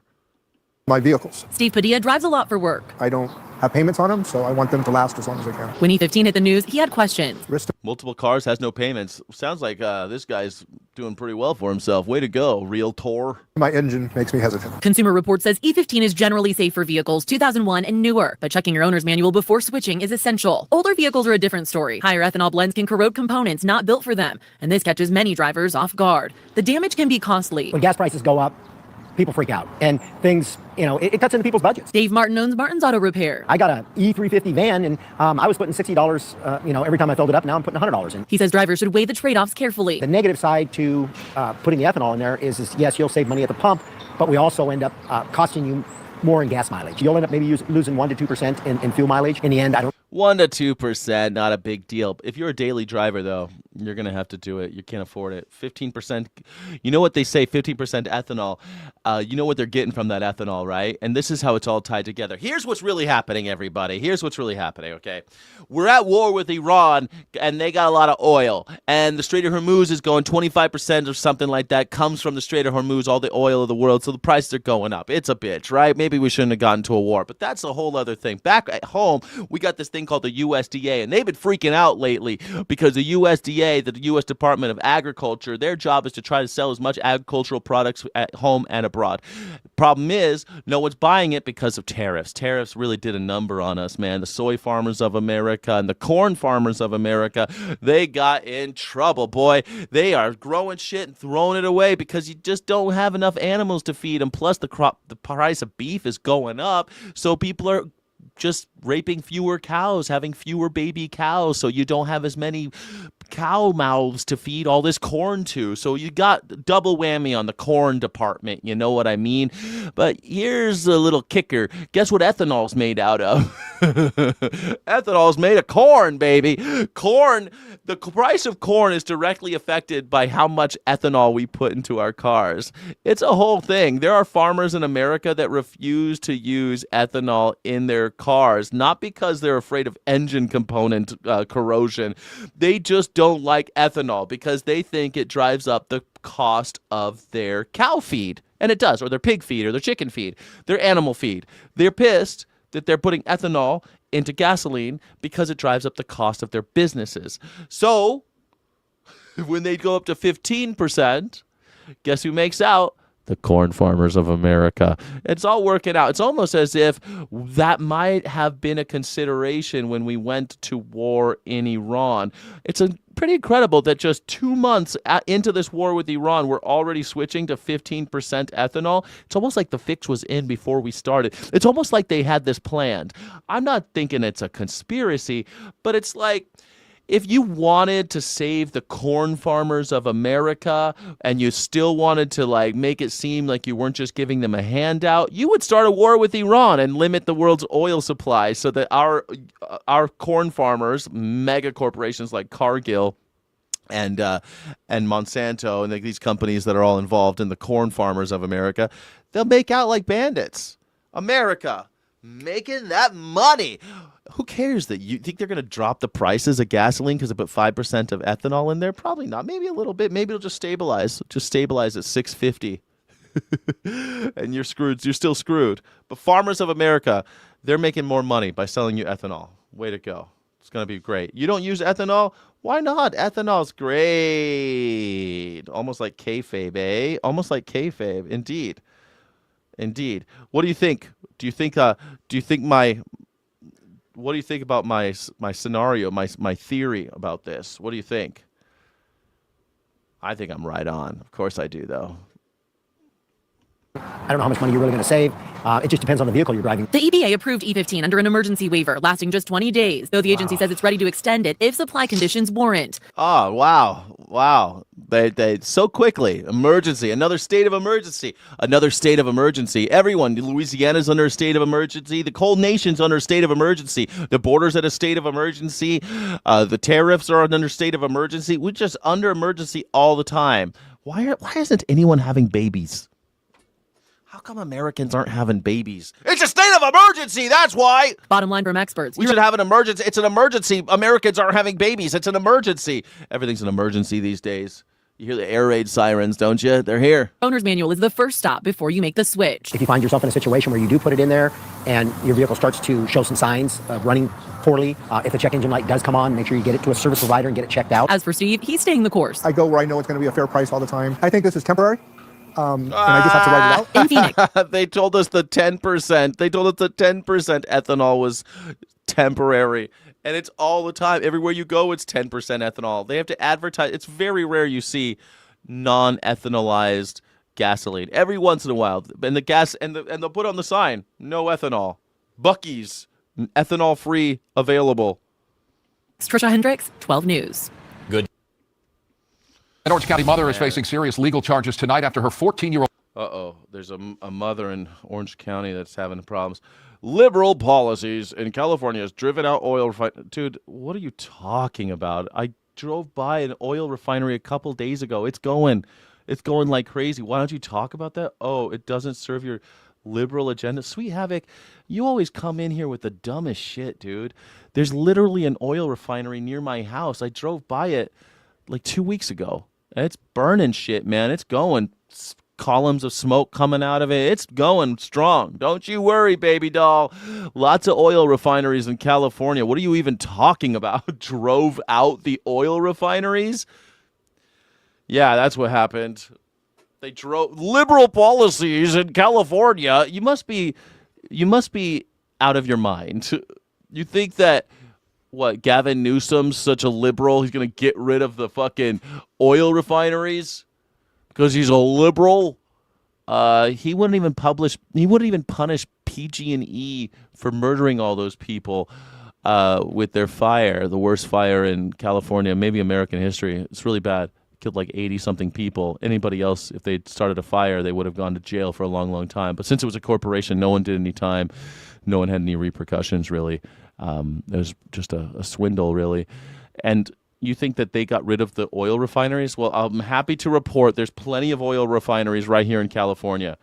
Plenty of. I still see the oil jacks go. They're working. Go to Long Beach. They're working. They're going like this. The oil jacks. Just digging out oil all day long. Everywhere I go. Nothing has stopped in California. It's so stupid. Yeah, what is this like? What the hell? 2 refineries are in the process of being shut down. They're old, Sweet Havoc. They're old. You got to shut the old ones. They're like 100 years old. Like the El Segundo refinery. Are you kidding me? It's called El Segundo because it was the second one in California. That's why it's called El Segundo. The whole town's called El Segundo. They shut them. They open them. They do that sometimes. Son is accused of crashing his e-bike into an elderly Vietnam veteran. That victim has now died. Tonight, the teen's mother is facing involuntary manslaughter charges after prosecutors say she was warned repeatedly about her son's dangerous behavior. Sandra Mitchell reports from the crash site in Lake Forest, where a memorial has been created to remember the victim. Micah and Cher, this was actually a hit-and-run crash. The teenager on that e-motorcycle left the scene, left the victim lying in the street just behind us. You can see that small memorial there. And tonight, the Orange County District Attorney says this case should be a warning to all parents. Wow, man, she's going to go to jail because she gave her son an e-bike and he hit a person and ran. He was a very kind, loving person. He always told me stories of his war stories because he's a veteran. He was very humble, very kind. 2 weeks after a teenager on an e-motorcycle slammed into him, 81-year-old Ed Ashman has died of his injuries. No. And tonight, the teen's mother is facing felony charges, including involuntary manslaughter. She absolutely knew and that she could have prevented this horrific incident from happening. Orange County District Attorney Todd Spitzer says 50-year-old Tommy Joe Mayhair has been contacted by law enforcement in the past. Oh no, they warned her. They said, don't you let that kid ride around those 81-year-old kids. Warned that her son was not legally old enough to operate the 200-pound e-motorcycle with a top speed of almost 60 miles per hour. Absolutely illegal. He was not allowed to ride it. And she was warned that in the event he continued to ride it, she could be charged with child endangerment. Witnesses say the 14-year-old was doing wheelies outside El Toro High School on April 16th when he collided with Ashman, a substitute teacher and Vietnam veteran. The teenager fled the scene. Tonight, What? He ran over the substitute teacher? Man, when I was a kid, we hated the substitute teacher. Well, we liked him, actually, because we just did what we wanted. We always gave the substitute teachers hell. We always did. It was like teachers away, the cats will play kind of thing. All right, what is it? Cats away, the mice will play? That's what it was like. And man, Vietnam vet. This dude survived Vietnam, and some asshole kid hit him with a 60-mile-per-hour e-bike at El Toro High. Oh man, this is the worst. Orange County. She's gonna go to jail. She'll go to jail. Oh yeah, she'll go to jail. Yeah, California has tons of oil. Are you kidding me? Go to Long Beach. There's like tons of oil. There's still Huntington Beach too. There's lots of oil in California. Also, there's offshore drilling. We got oil in California. I know what people are talking. This guy's don't believe people. They're so stupid. California's getting rid of all the oil. What? They're just gonna leave it in the ground? I don't think so. What are you talking about? community is mourning and has already donated more than $100,000 to Ashman's family. It was really sad what happened because it was his last year teaching here. The tragedy is the latest incident involving teens on e-bikes and motorcycles endangering others. This is a pandemic. This is incredibly serious. Tonight, the Orange County District Attorney vowing he will aggressively go after parents. If you know, buy, engage, modify, facilitate, aid and abet your child to ride an illegal e-motorcycle or e-bike that's been modified, we're going to prosecute you to the fullest extent of the law. Man, we knew this shit was coming, right? These fucking e-bikes are a menace. But they did this with, what are you going to do? Keep kids from riding bikes? These e-bikes? 60 miles per hour is hella fast, though, on a motor, man, for when you're just a kid. Like, that's pretty, they should just cap them. Why can't you just put them on a governor, you know? 60 miles per hour? Shit. When I was a kid on a bicycle, maybe I got to 60 miles per hour going down a hill. Like a steep hill, maybe? Maybe. 60's fast. That's freeway speeds. This kid's going freeway speeds. He killed that 81-year-old Vietnam vet. That's so messed up. That's so sad. Are girls speeding on e-bikes? I don't know. I said before, when you get divorced, you should go to a town with businesses booming and fast women. So maybe when you get a divorce, go to a town with fast women and booming business. And I was talking about e-bikes, fast women. I thought e-bikes. That's what I was talking about earlier, was e-bikes. Thanks for being here. 60 miles per hour is fast as shit, man. Shit, you ever fallen on a bike going 15 miles per hour, 5 miles per hour? Fall on a bike going 5 miles per hour. It hurts, man. It hurts falling on a bike. Going 60, you're fucking toast. That's motorcycle speed, man. You're going highway speeds. Convicted of the most serious charges, Mayher could face more than 7 years in prison. Her 14-year-old 7 years? She's going to go to jail for 7 years. Son also facing separate charges. But her son's only 14. That kid's not going to see any time for killing that old man. What's he going to get? Felony hit and run? I mean, he's 14. I bet you what they'll do, they'll make sure that kid doesn't have a driver's license until he's 21. That's a lot of times what they do with young people. They're like, all right, you're not going to have you got in trouble, kid. You're not allowed to get a driver's license till you're 21 because you're clearly a little zurückgeblieben. In Germany, they say these kids are zurückgeblieben, and that means they're like a little hindered, a little slow, a little we don't have a word for it in English we're able to use. They're a little bit held back. Arrested development, zurückgeblieben. Weißt du, was ich meine? Alle hier Deutsch, alle hier können Deutsch, oder? Sie alle können Deutsch. Sie wissen, was ich meine, ne? Du weißt, was ich meine. In Lake Forest tonight. Weißt du, Lake Forest, man, that's right around my house. I'm Sandra Mitchell, KTLA 5 News. They killed him in Lake Forest. This kid killed him in Lake Forest. Man, that's right down the street from my house. Holy shit. Damn, I tell you, these fucking e-bikes, they're a menace. All these rich white kids around here driving around all crazy on 60-mile-per-hour bikes. My fucking parents weren't going to buy me any shit like that. My parents wouldn't buy me anything like that. If my parents knew that there was a 60-mile-per-hour bike, they'd tell me to go fuck myself. They wouldn't let me have the bike like that. Arrested Development sounds nice. It was a good band. It was Arrested Development, but zurückgeblieben. Thank you, Senator Coons. Thank you, Chairman Grassley, and to each of you and your families, congratulations, and thank you for raising your hand to serve, and in some cases continuing to serve the public. Thank you. Mr. Mark, if I might, just tell me about the 22nd Amendment. What does it provide? Oh yeah. What's in the 22nd Amendment?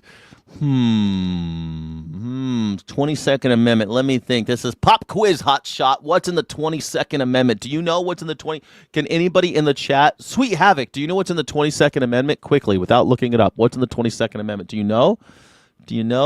It's almost in the name. It's 222. 22nd Amendment. It's a 2. It says something about 2 something. It has to do with the number 2. The 22nd Amendment has something to do with the number 2. It's a really good Eselsbrücke, or I don't know what we call it in English. Eselsbrücke, a mnemonic device. 2, 2, and 2. It's a 22nd Amendment. Do you know what it has something to do with? Anybody? The 22nd Amendment, Senator, my career has mostly been in criminal prosecution. I haven't had an opportunity to use that one specifically. What? You don't know the 22nd Amendment? Even I know it. I'm just a YouTuber. I know what the 22nd Amendment is. Does anybody know what the 22nd Amendment is? 2, 2, 2, 2, 2. Toucan Sam. Anyone able to help on the 22nd Amendment to the United States Constitution? Way to go, Sweet Havoc. Well, Senator, I believe it is the amendment that deals with a 2-term limitation on Correct. service. It states no person shall be elected to the office of the president more than twice. Yeah, more than twice. No person shall be elected to president more than 2 times. Why is this being talked about? Why is this, and birthright citizenship, why do we keep bringing this shit up? The 13th Amendment, the 14th Amendment, and the 22nd Amendment all seem up for grabs. Well, really, it's like the first 14. Sometimes the 19th Amendment comes up. Sometimes you hear about the 19th Amendment these days. But the 22nd Amendment? Oh, my God. There's only 27. Most of them you don't think about. But 22nd, I mean, people mostly think about this one, right? Mr. Mark, is President Trump eligible to run for president again in 2028? Senator, without considering all the facts and looking at everything, depending on what the situation is, this to me strikes as more of a hypothetical of something that could be. Is Barack Obama allowed to run for president in 2028? That's what he should have asked. Hey, is it legal for him to run for president in 2028? No! Because he was already elected twice. He can't be president again. He's out. What about Bill Clinton? Can Bill Clinton run for president in 2028? No, he cannot, because he's already been there twice.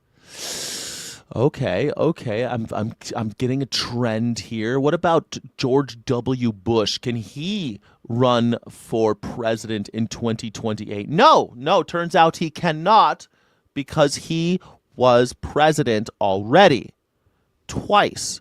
What about Joe Biden? Can he run in 2028? Yes, he can, because he only served once. The limit is 2.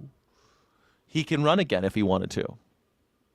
Not that hard. Reagan 2028, perfect. Let's do that. George H.W. Bush, let's dig his old bones out. He can run because he only served once.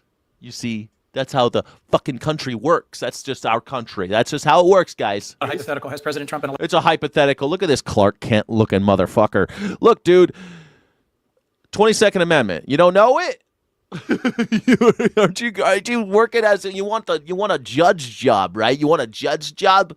You don't know the concept. There's only 27 of them. Like, I'm just a YouTuber, and I'm pretty tight on the Constitution. I know at least, I'm gonna say, I think I could probably rattle off like the first 22. Elected president twice. President Trump has been certified the president of the United States 2 times. Is he eligible to run for a 3rd term under our Constitution? I would have to review the All I need to tell you is the language of the constitutional amendment that makes it clear that no, he is not eligible to run for a 3rd term. Anybody else brave enough to say that the Constitution of the United States prevents President Trump from seeking a 3rd term? Nope. Anybody willing to apply the Constitution by its plain language in the 22nd Amendment? Nobody. All right, let's move on. Oh, God damn. This is the Constitution's over, everybody. It doesn't exist anymore. You see? This is in our government. What's the point of having a Constitution? Mr. Coons, what is res judicata? How does it apply? Yeah, what is that? It's a judicial doctrine that prevents a judgment that has been, in one case, applies to a... You can't go into court after a final judgment in one case and have it and litigate the same things again. How is that distinct from collateral estoppel, which precludes litigating the same things? Res judicata, one involves the same party, the other involves the same things. And what's the requirement for these two doctrines to apply? Notice, opportunity to be heard, final judgment of a court of competent jurisdiction. Wow, pretty good. Wow, this guy's like pop quiz, hot shot. Let me throw a bunch of Latin shit at you. You got it? Guess that's hard. Res judicata versus the other one. One's litigating the same things. One's litigating the same people. Oh, great. Anyone disagree? If I might, Mr. Coons, is it pronounced the same way mine is? Yes, it is. Yes, Senator. My family's name was spelled that way when we came to the country. So you were one of 3 judges on the panel in Alexander v. Trump. There you go. You love that, like immigrants, you know. My family, we used to spell it that way, but they changed it when they came to this country because we came before your kind, you know. We came through Ellis Island when they forced us to change our names, and your family came after Ellis Island. That's how I know, because your name is spelled differently than my name. But we're both immigrants. We're from the same area, really. We could probably trace our lineage to the same neighborhood in Germany, probably. Kunz, probably Germany. Where the president was suing the Pulitzer Prize Board for defamation. When did your work on that case begin? When were you assigned this case to decide? I first learned of that case in approximately January of 2025. Not when the briefs had been filed? No, Senator. The way it works in our court is we're not assigned cases when the briefs are filed. Once the case is ready for disposition, the court randomly assigns it to the judges in the court. And when you drive an Outback, Subaru Outback, $80. That's what that 4-wheel drive costs you. 4-wheel drive on an Outback, $80. All right. When did you first speak to Senator Scott's office about your interest in a district court seat in the Southern District of Florida? I mean, I've had many conversations with Senator Scott's office. The one about an interest in the Southern District of Florida, I believe, was in November of 2024. I don't know the date, but it's in my Senate Judiciary questionnaire. And when did you release the opinion ruling in President Trump's favor in this matter? So I learned of the case in January of 2025, and the opinion was released in, I believe it was February 12th, 2025. That's correct. So you issued an opinion where one of the litigants before you was the president and in favor of the president while you were in active conversation with the senator's office about seeking a federal judicial appointment. Is that correct? For a position I did not, in fact, get, Senator. How did you end up in front of me today? It's a different position, Senator. Did you consider recusing yourself from that particular decision? No, and the canons that govern us in Florida, Senator, as I believe this committee has previously heard, it did not call for me to recuse myself. I did not have an interest in the litigation, and none of the basis call for recusal. And the Florida Supreme Court instructs us, the appellate judges, that we are not to recuse unless one of the bases in Canon 3 exists. Does the Florida canons not require you to recuse if one of the parties before you has an interest that could be reasonably concluded by any common citizen to cloud your judgment on that matter? Senator, I disagree with that characterization. I had not heard from the White House until after the opinion was final. I had only spoken. When did you interview with the White House counsel's office? At the end of February of 2025. I don't know the date, but I believe it's in my Senate Judiciary questionnaire. Thank you for your testimony on that matter. Mr. Hendershot, if you would just take a minute and talk me through again how collateral estoppel and res judicata are different from each other. So I'm not sure I can improve much on Judge Kuntz. I think that often res judicata today is used as sort of a catch-all term, but generally I think the difference is between claims and claims that may have not been brought but could have been brought potentially. Right. Collateral estoppel and res judicata is more a thing actually decided, as the Latin would suggest. Thank you. Do you agree that judges should not be influenced by external pressure to rule in any particular way? Yes, Senator, I do. President Trump stated March of this year at a public event, quote, "We have rogue judges that are criminals. They're criminals, what they do to our country, the decisions they hand down and hurt our country." Is it possible for a judge's decision to be correct as a matter of fact and law? It is scary to think that this judge was a judge in a civil case where Donald Trump was the defendant or claimant, and so he was going to decide for Donald Trump while being considered for a Senate position, a Senate appointed position. That is crazy. Because, like, of course you're going to side with the guy who's going to put you up for the job, right? It's totally insider baseball, but it's really messed up. It's fucking conflict of interest. No, I shouldn't. I didn't benefit directly from the case, so I didn't recuse myself. But you would have benefited depending on how, because one of the litigants was going to benefit if you decided for them. And that litigant was Donald J. Trump, who was holding a job as a carrot in front of you. That's fucking bribery. It's corruption. Even if it differs from the president's desired outcome. Senator, I want to tread carefully because of Canon 5 in terms of commenting on political matters. But in the abstract, yes, decisions can be corrected, and any citizen can criticize what a judge has done. That is part of the right to speak. Thank you. Thank you all for your testimony. Yeah. Their right to speak. They have a right to speak, these judges. They're criminals. They're all criminals. They do things. These judges, they're all criminals. Ay, ay, ay, ay, ay. Jesus Christ, man. That is, I mean, that is a weird one. I'm glad we watched that because what's happening is there's a judge going up for a judicial position who has in the past decided in favor of Donald Trump in litigation while knowing he was up for these jobs. And he didn't get the job the first time, and that's why Coons was like, well, what about how'd you end up before me today if you didn't get the job then? What happened? Oh, well, they didn't give me that job, but they promised me another job. Because you decided in the favor of the president. Like, you gave him a little something, something, and now he's giving you some quid pro quo. It wasn't quid pro quo. That's quid pro quo. And it's shocking to me that this is okay. You know, it's clearly, it's going to happen. He's going to get confirmed. And this is the guy, these judges, they won't even say what the 22nd Amendment is. They won't even talk about it. They won't even admit that Donald Trump can't run for a third term. This is Hitlery shit, guys. This is Third Reich shit right now. You ever seen the trials in Nuremberg, man? Justice at Nuremberg with Spencer Tracy. It's so good. Definitely worth watching. I mean, they show how judges and because what it is, it's judges on trial. That's what the justice at Nuremberg. It's all about how they put the judges on trial because the judges were complicit in processing people into concentration camps and the rest. And they did. They went after the judges, and then they let all the judges go. They let them all go at the end. They all got off scot-free in the end of the story. In real life, they did actually prosecute the judges, and they gave them sentences, and they said these people are guilty as shit, and then they let them all go. That's probably what we're going to do this time around, too. When we have our Nuremberg trials, we'll do the same thing. We'll prosecute the judges for their complicity in horrible crimes against humanity, and then we'll let them go. Because what can you do if you just put all the judges in jail? What will you do? Property rights laws last session. One law eliminating CO2 pipelines' ability to use eminent domain, requiring them instead to use good faith negotiation. Well, a change in Washington, D.C. could override that work. Beth Warden introduces us to those in the state, keeping an eye on the nation's capital. Have you seen it? Have you seen it, Nurse Rod? Have you seen Nuremberg? Not Nuremberg, the new one with Malik, whatever his name is, and Russell Crowe, which is fine. That's a fine movie, too. The old one. So good. It's so with Burt Lancaster and Spencer Tracy. So good, man. And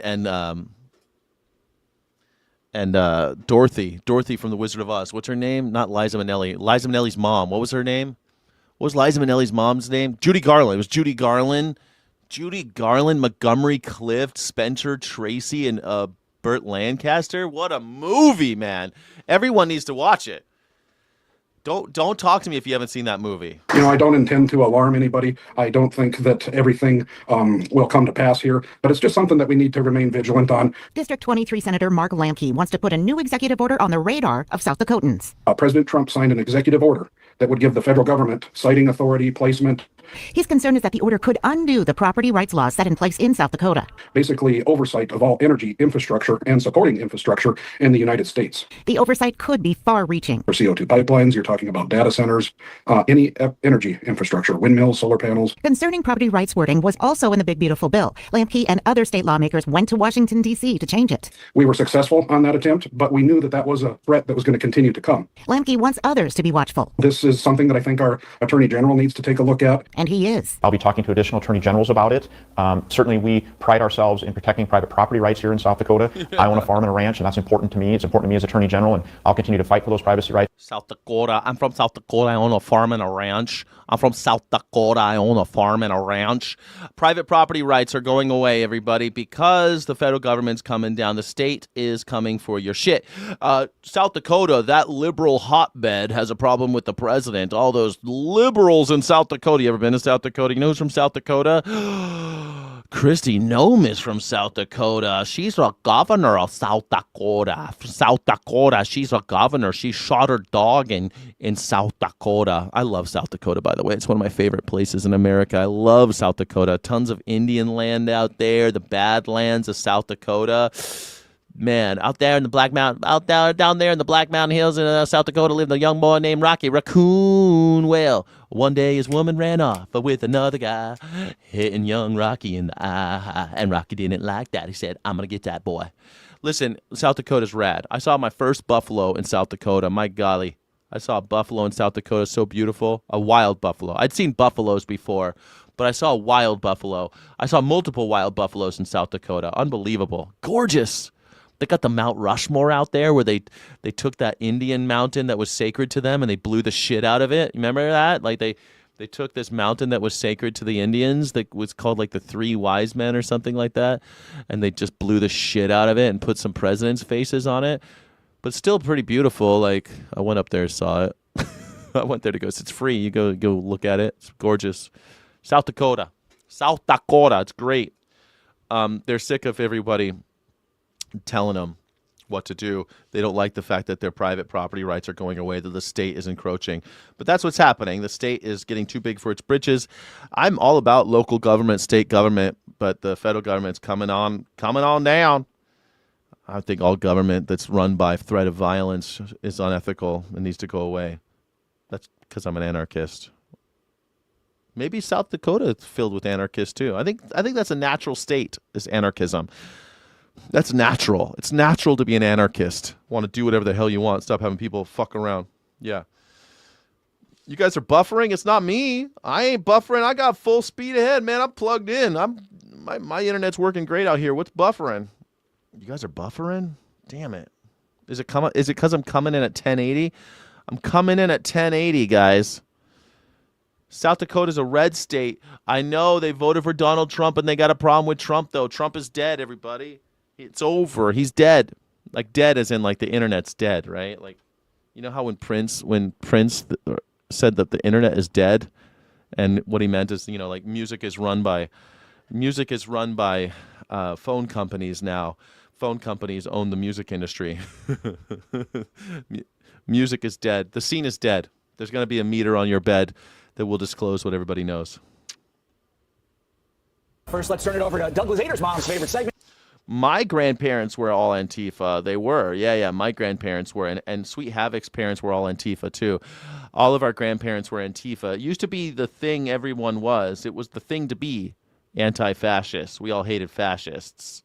We don't like fascism in America. Well, there were always some people who liked fascism in America. There were a lot of people. So maybe Sweet Havoc's grandparents were fascists. It's possible. A lot of people were fascists, like the America First crowd. Charles Lindbergh was a fascist, you know. Fascism was popular in America, too. It's just that not every, like my grandfather, he went to go kill fascists. He didn't like them. He didn't like fascists. He wanted to go kill them. This guy's one of my favorite people on Fox News. With Doug Luzader, the latest out of D.C. Doug. Oh, man, Mother's Day always creeps up on you. Doug Luzader's always like, why am I doing this? I don't believe a word that I have to say on this channel, but here I go. Good morning, guys. Not that they don't deserve something nice. The president calls this a humanitarian mission in the Strait of Hormuz to try to get these ships out of the Persian Gulf. It's humanitarian, guys. What's happening in Iran is a humanitarian issue. Shut up. That's what he wrote on Truth Social. For the good of Iran, the Middle East, and the United States, we have told these countries that we will guide their ships safely out of these restricted waterways so that they can freely and ably get on with their business. The ship movement is merely meant to free up people, companies, and countries that have done absolutely nothing wrong. They are victims of circumstance. This is a humanitarian gesture on behalf of the United States, Middle Eastern countries, but in particular, the country of Iran. This comes as there were reports of at least 2 more ships coming under attack over the weekend. Iran's threats have bottled up traffic in the Gulf and disrupted world oil markets, but a U.S. blockade of Iranian ports is creating pressure of its own on the regime. We were running a marathon over the past 12 months, and now we are sprinting towards the finish line. And I can tell you that we are suffocating the regime. And yes. Scott Bessent's on the case, everybody. We're running a marathon for 12 months. Yes, everything's getting better. Are we in the golden age of Trump yet? Is this the golden age? It's a golden age. Did your gas prices go down? Did your grocery prices go down? When they finally go down, it'll be back to where they were when Biden was president. They will not go down. We will not ever have cheaper groceries. Ever. And they are not able to pay their soldiers. This is a real economic blockade, and it is in all parts of government, all hands on deck. An Iranian parliament leader admonished the president over the new shipping operation. Here's what he wrote on X. Warning. Any American interference in the new maritime regime of the Strait of Hormuz will be considered a violation of the ceasefire. The Strait of Hormuz and the Persian Gulf would not be managed by Trump's delusional posts. No one would believe blame game scenarios. It's not. And Pakistan, by the way, this just came in this morning, now says the U.S. is returning a It's not a ceasefire if we're blockading the Strait of Hormuz. That's not a ceasefire. A humanitarian blockade. A humanitarian blockade, everybody. They're victims of circumstances, these people with their oil. Why do they call it an oilitarian? An oilitarian blockade. It's oilitarian. Humanitarian. It's a humanitarian. Iranian ship and what they're calling a confidence-building measure. Todd and Carly. It's going to be a big week. Again, Douglas Ader, thank you. Big week for the people. Big week for Iran. Aren't you happy with that? Aren't you happy that we're going to have a big week in the war? You know, it's really important to have a big week because we don't know what's going to happen next, and I'm worried about it. Are Justice you worried Department about released it? high-resolution video showing the moment an armed man stormed past security at the White House Correspondents' Dinner. The incident is raising serious questions about the security posture surrounding the president at high-profile public events. Look at him. He had a shotgun, man. He just running with a shotgun, Lord. We're joined now by Juliet Kayyem of the Homeland Security Project at Harvard's. They say that this guy has got shot. Did you see this? Did you see this?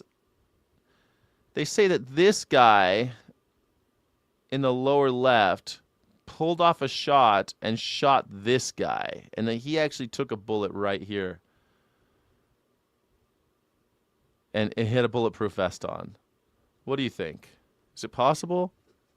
That the guy got shot by friendly fire and that this dude running didn't shoot nobody, didn't even get a shot off. We're joined now by Juliet Kayyem of the Homeland Security Project at Harvard's Kennedy School. She previously served as Assistant DHS Secretary in the Obama administration. Juliet, it's great to see you. So look, there are lots of questions, as you know, about the shot that struck the U.S. Secret Service agent. The U.S. Attorney for the District of Columbia, Janine Pirro, says there's no evidence of friendly fire, but the video, this single video, is not definitive. What does this footage show us and what does it not show us? So it shows the suspect going through, a security metal detector, essentially. It shows him speeding up. It shows him trying to reach a gun. And then the frame by frame shows some dust, sort of a dust up, literally up above, which would suggest that there had been a gun fired, because afterwards you then see the Secret Service pick up their gun. So the prosecutors will say that shows that he had deadly intent and that the Secret Service were responding. But I will be honest with you, the frame by frame is not dispositive in any way. What the government released was shot. It was on different speeds. It sort of slowed down and sped up. So a good defense attorney is going to, wonder why that is happening. What you also don't see is you don't see any movement, like a sort of a muzzle from his gun go off. So it's a long way of saying lawyers are going to debate this in court. It's certainly not definitive. The more important thing is I don't quite understand why the government is sort of going for broke on this issue. Friendly fire is known to happen. It's not like a moral outrage. It happens when bad people come with guns to areas with a police presence. Yeah, and so that's I don't friendly fire is a thing that happens. It's a thing that happens in all conflicts. quite know why the administration is so stuck on this issue. Even if there were friendly fire, there's still intent to kill the president by the assassin. Well, on that point, the Secret Service Director, Sean Curran, in defending his agents, says the site was set up perfectly. The video, this is about a half hour into the dinner, the video shows the agents, some of them removing the magnetometers, and the suspect appears to exploit that exact moment. He's got that running start as he sort of barrels through. Is that what a perfect setup looks like? I would never say perfect, ever, and I would certainly not say it after there was an attempted assassination attempt, only because the truth is the Director Curran, if you said to him, you have to do this again next year, he would in no way do it the same way. We all know that there were vulnerabilities. So in the Secret Service's defense, in other words, where do I look for the highlights of this planning? They had a secure zone. That secure zone was never breached. And the president was truly not under any direct threat. They got him out. This is the thing. Like, he didn't even get close to the president. Like, why are we going about this? Like, oh, man, total failure. What do you mean? He didn't get shot. Even the Butler, Pennsylvania thing, they blew the shit out of that kid. He never died. Like, Donald Trump didn't even get hit. I don't think he, well, never mind. That's a whole other thing. Butler, Pennsylvania. Was it staged? Was this staged? I don't know. But at the end of the day, so far the president has not been killed so far. And he says a lot of shit and really pisses off a lot of people. He never leaves us alone. He's always in the news, never stops. The guy constantly is barraging us with bullshit. It's surprising that more people aren't trying, actually. The guy is always in our shit. Like, of course people want it. People, I mean, I'm annoyed. Imagine, like, people on the brink, just always inundated with this president, always having to deal with this asshole constantly fucking with us, constantly starting wars and bombing people and killing people and limiting our rights and saying horrible shit. I mean, what did you expect? Him out of there in time. So if you look at it from the perspective of the security zone, nothing bad ever happened. Of course, the shooting and all the badness outside the secure zone, of course, impacts everyone. It can only good happen. And so I think the question for Director Curran is sort of, both the what we call the mixed environment, the public and private at a hotel like this. Do you really want to have those for President Trump or any president? And also, it's some. The ballroom's bullshit. Oh, they need a ballroom. They need a party palace. I don't think we should be building a party palace for anybody. Bulletproof windows only stop bullets from the outside if you lack security. Nobody got shot. He went to a party, and I think it was staged because it's weird to me that the first time he goes, because like he never went to the White House Correspondents' Dinner. He didn't want to go. I mean, they canceled, I think, the one during COVID, but still, he never wanted to go. He always hated the White House Correspondents' Dinner ever since Barack Obama made fun of him, and they canceled the comedians because they wanted to have a mentalist. The magician came out. He hated this thing. He hates the White House correspondent. He hates the press. He doesn't want to go. And then he finally goes and this happens. Maybe this guy shouldn't be invited to parties. If you invite Donald Trump to parties, he might have some trouble. Don't invite him. Don't invite him to your Epstein Island. If you own a private island, do not invite Donald Trump. If you own a club, don't invite him. If you own a hotel, don't invite him, man. He is a pariah. People don't like him. A lot of people don't want him alive. Stage, the secure zone may need to be extended further because of the nature of gun violence and political violence in this country. We'll say more about that because this is now the third attempted attack on President Trump. So from a protection standpoint, does that fundamentally change the model? It probably does in one way, which is you're just going to be more conscious and do a lot more planning for the president's non-home. Yeah, exactly. Security stopped the guy just fine. Like a guy went crazy, started, and the only people that shot were our guys. Was the government. The state was the only one who pulled the trigger. This guy didn't even get a shot off. He didn't even make it into the room with the president. Home. When he gets out of the house, out of the White House. And the reason why I say that is because I look at these 3 assassination attempts. One happens in an open air political rally. The second happens at a private golf course. And the third in the basement of a hotel. So anytime he's going to get out, there's going to be vulnerabilities. Now, the White House has been saying that means, he needs more protection or a ballroom at the White House. That's not how it works. In between a White House that no one's invited to and the fact we have a democracy where you want your president to engage with people and not just the people around him, but you want presidents to engage the public. There's a lot more that we can do security-wise, in particular, maybe extending that security zone. But almost every planner I've talked to since last weekend, said, like, just don't have it in the hotel. Go to the convention center in D.C., secure the area around the convention center. Yeah. You won't have residents and you won't have a public. It's not rocket science, actually. You mentioned the president. It's not rocket science to secure a situation. I mean, we do it abroad. We literally go to other countries and have security. Like, this guy travels the world and we're going to have security breaches. We're going to have security problems. It's always going to be an issue protecting the president. That's why we put so much money toward it. Dementia will take him, yeah. Yeah. Can a household build a new garage or pool house when they are broken and in the red from bills? No. Yeah, good point, Smokin' Blondie. Maybe if if I'm broke and I just can say someone wants to hurt me, can I take public money? Can I take tax money so I can build a new party room behind my house? I want to build out my garage. I want to finish out my garage so it looks like a party palace in there. Doesn't that sound good? I love that idea. So make sure that you're okay up here. He's DC still police are up hovering in the there? area where a protester remains on top of the Frederick Douglass Memorial Bridge near Nats Park. We've been following this situation since yesterday afternoon. The man up there is Guido Reichstatter, and according to his social media posts, he wants an end to the war in Iran. He wants Trump out of office and an end to AI. He is the same person who climbed up there back in 2022. That time, he was protesting the decision by the Supreme Court to overturn Roe v. Wade. He eventually came down on his own and was charged with unlawful entry, crowding, obstructing, and failure to obey. Last night, we talked with him about why he feels the need to protest. It's like, I've stepped out of my comfort zone to do this because it's the right thing to do, not because it's comfortable or it's easy. But it's my duty. Am I crazy, or is there no service in DC? Are you serious that he has no service? Why is it all choppy? Like, what is this, 1985? Like, why the hell is he on the moon? He's at the top of a bridge. Like, why the fuck can't we get decent footage of this guy on the phone? Like, every time this guy's talking to someone on the news, like, what the fuck are we doing? Like, I have video calls with people all the time, and it doesn't look like this. What is going on? Are they, like, limiting his bandwidth? Does he have T-Mobile or something? What's the problem? Like, I want to know who his service provider is and why he has shitty service in D.C. of all places. He's in Washington, D.C. Why the hell doesn't he have coverage? Is the bridge doesn't have coverage? Is that the problem? Do you lose coverage on that bridge? Maybe you need a different bridge, Guido, so you can talk to the press. Like, you can't talk to the press, man. It makes the protest a little. Right? It's my responsibility to say that what's going on is wrong, and to call other people's attention to it, and to encourage people to act to stop it. All right, so let's just take another look now. And this is the Frederick Douglass Memorial Bridge, where at last check, Reichstatter is still up there. He told us he will stay up there as long as he can, but police say when he comes down, he could be facing trespassing charges. Oh, when he comes down, we're going to get him. We're going to give him what to. We're going to give him what for. We're going to really give him everything. We're going to punch him right in the nose. Yeah, we're the coppers. The coppers. We're going to get him. Don't worry. We're getting him. As soon as that guy gets down, we're going to get him. We'll get him. We'll get him. He's already been up, come down, and went back up. Did you get him then? No, but we didn't think he was going back up. Oh, shit. Well, now he's back up there.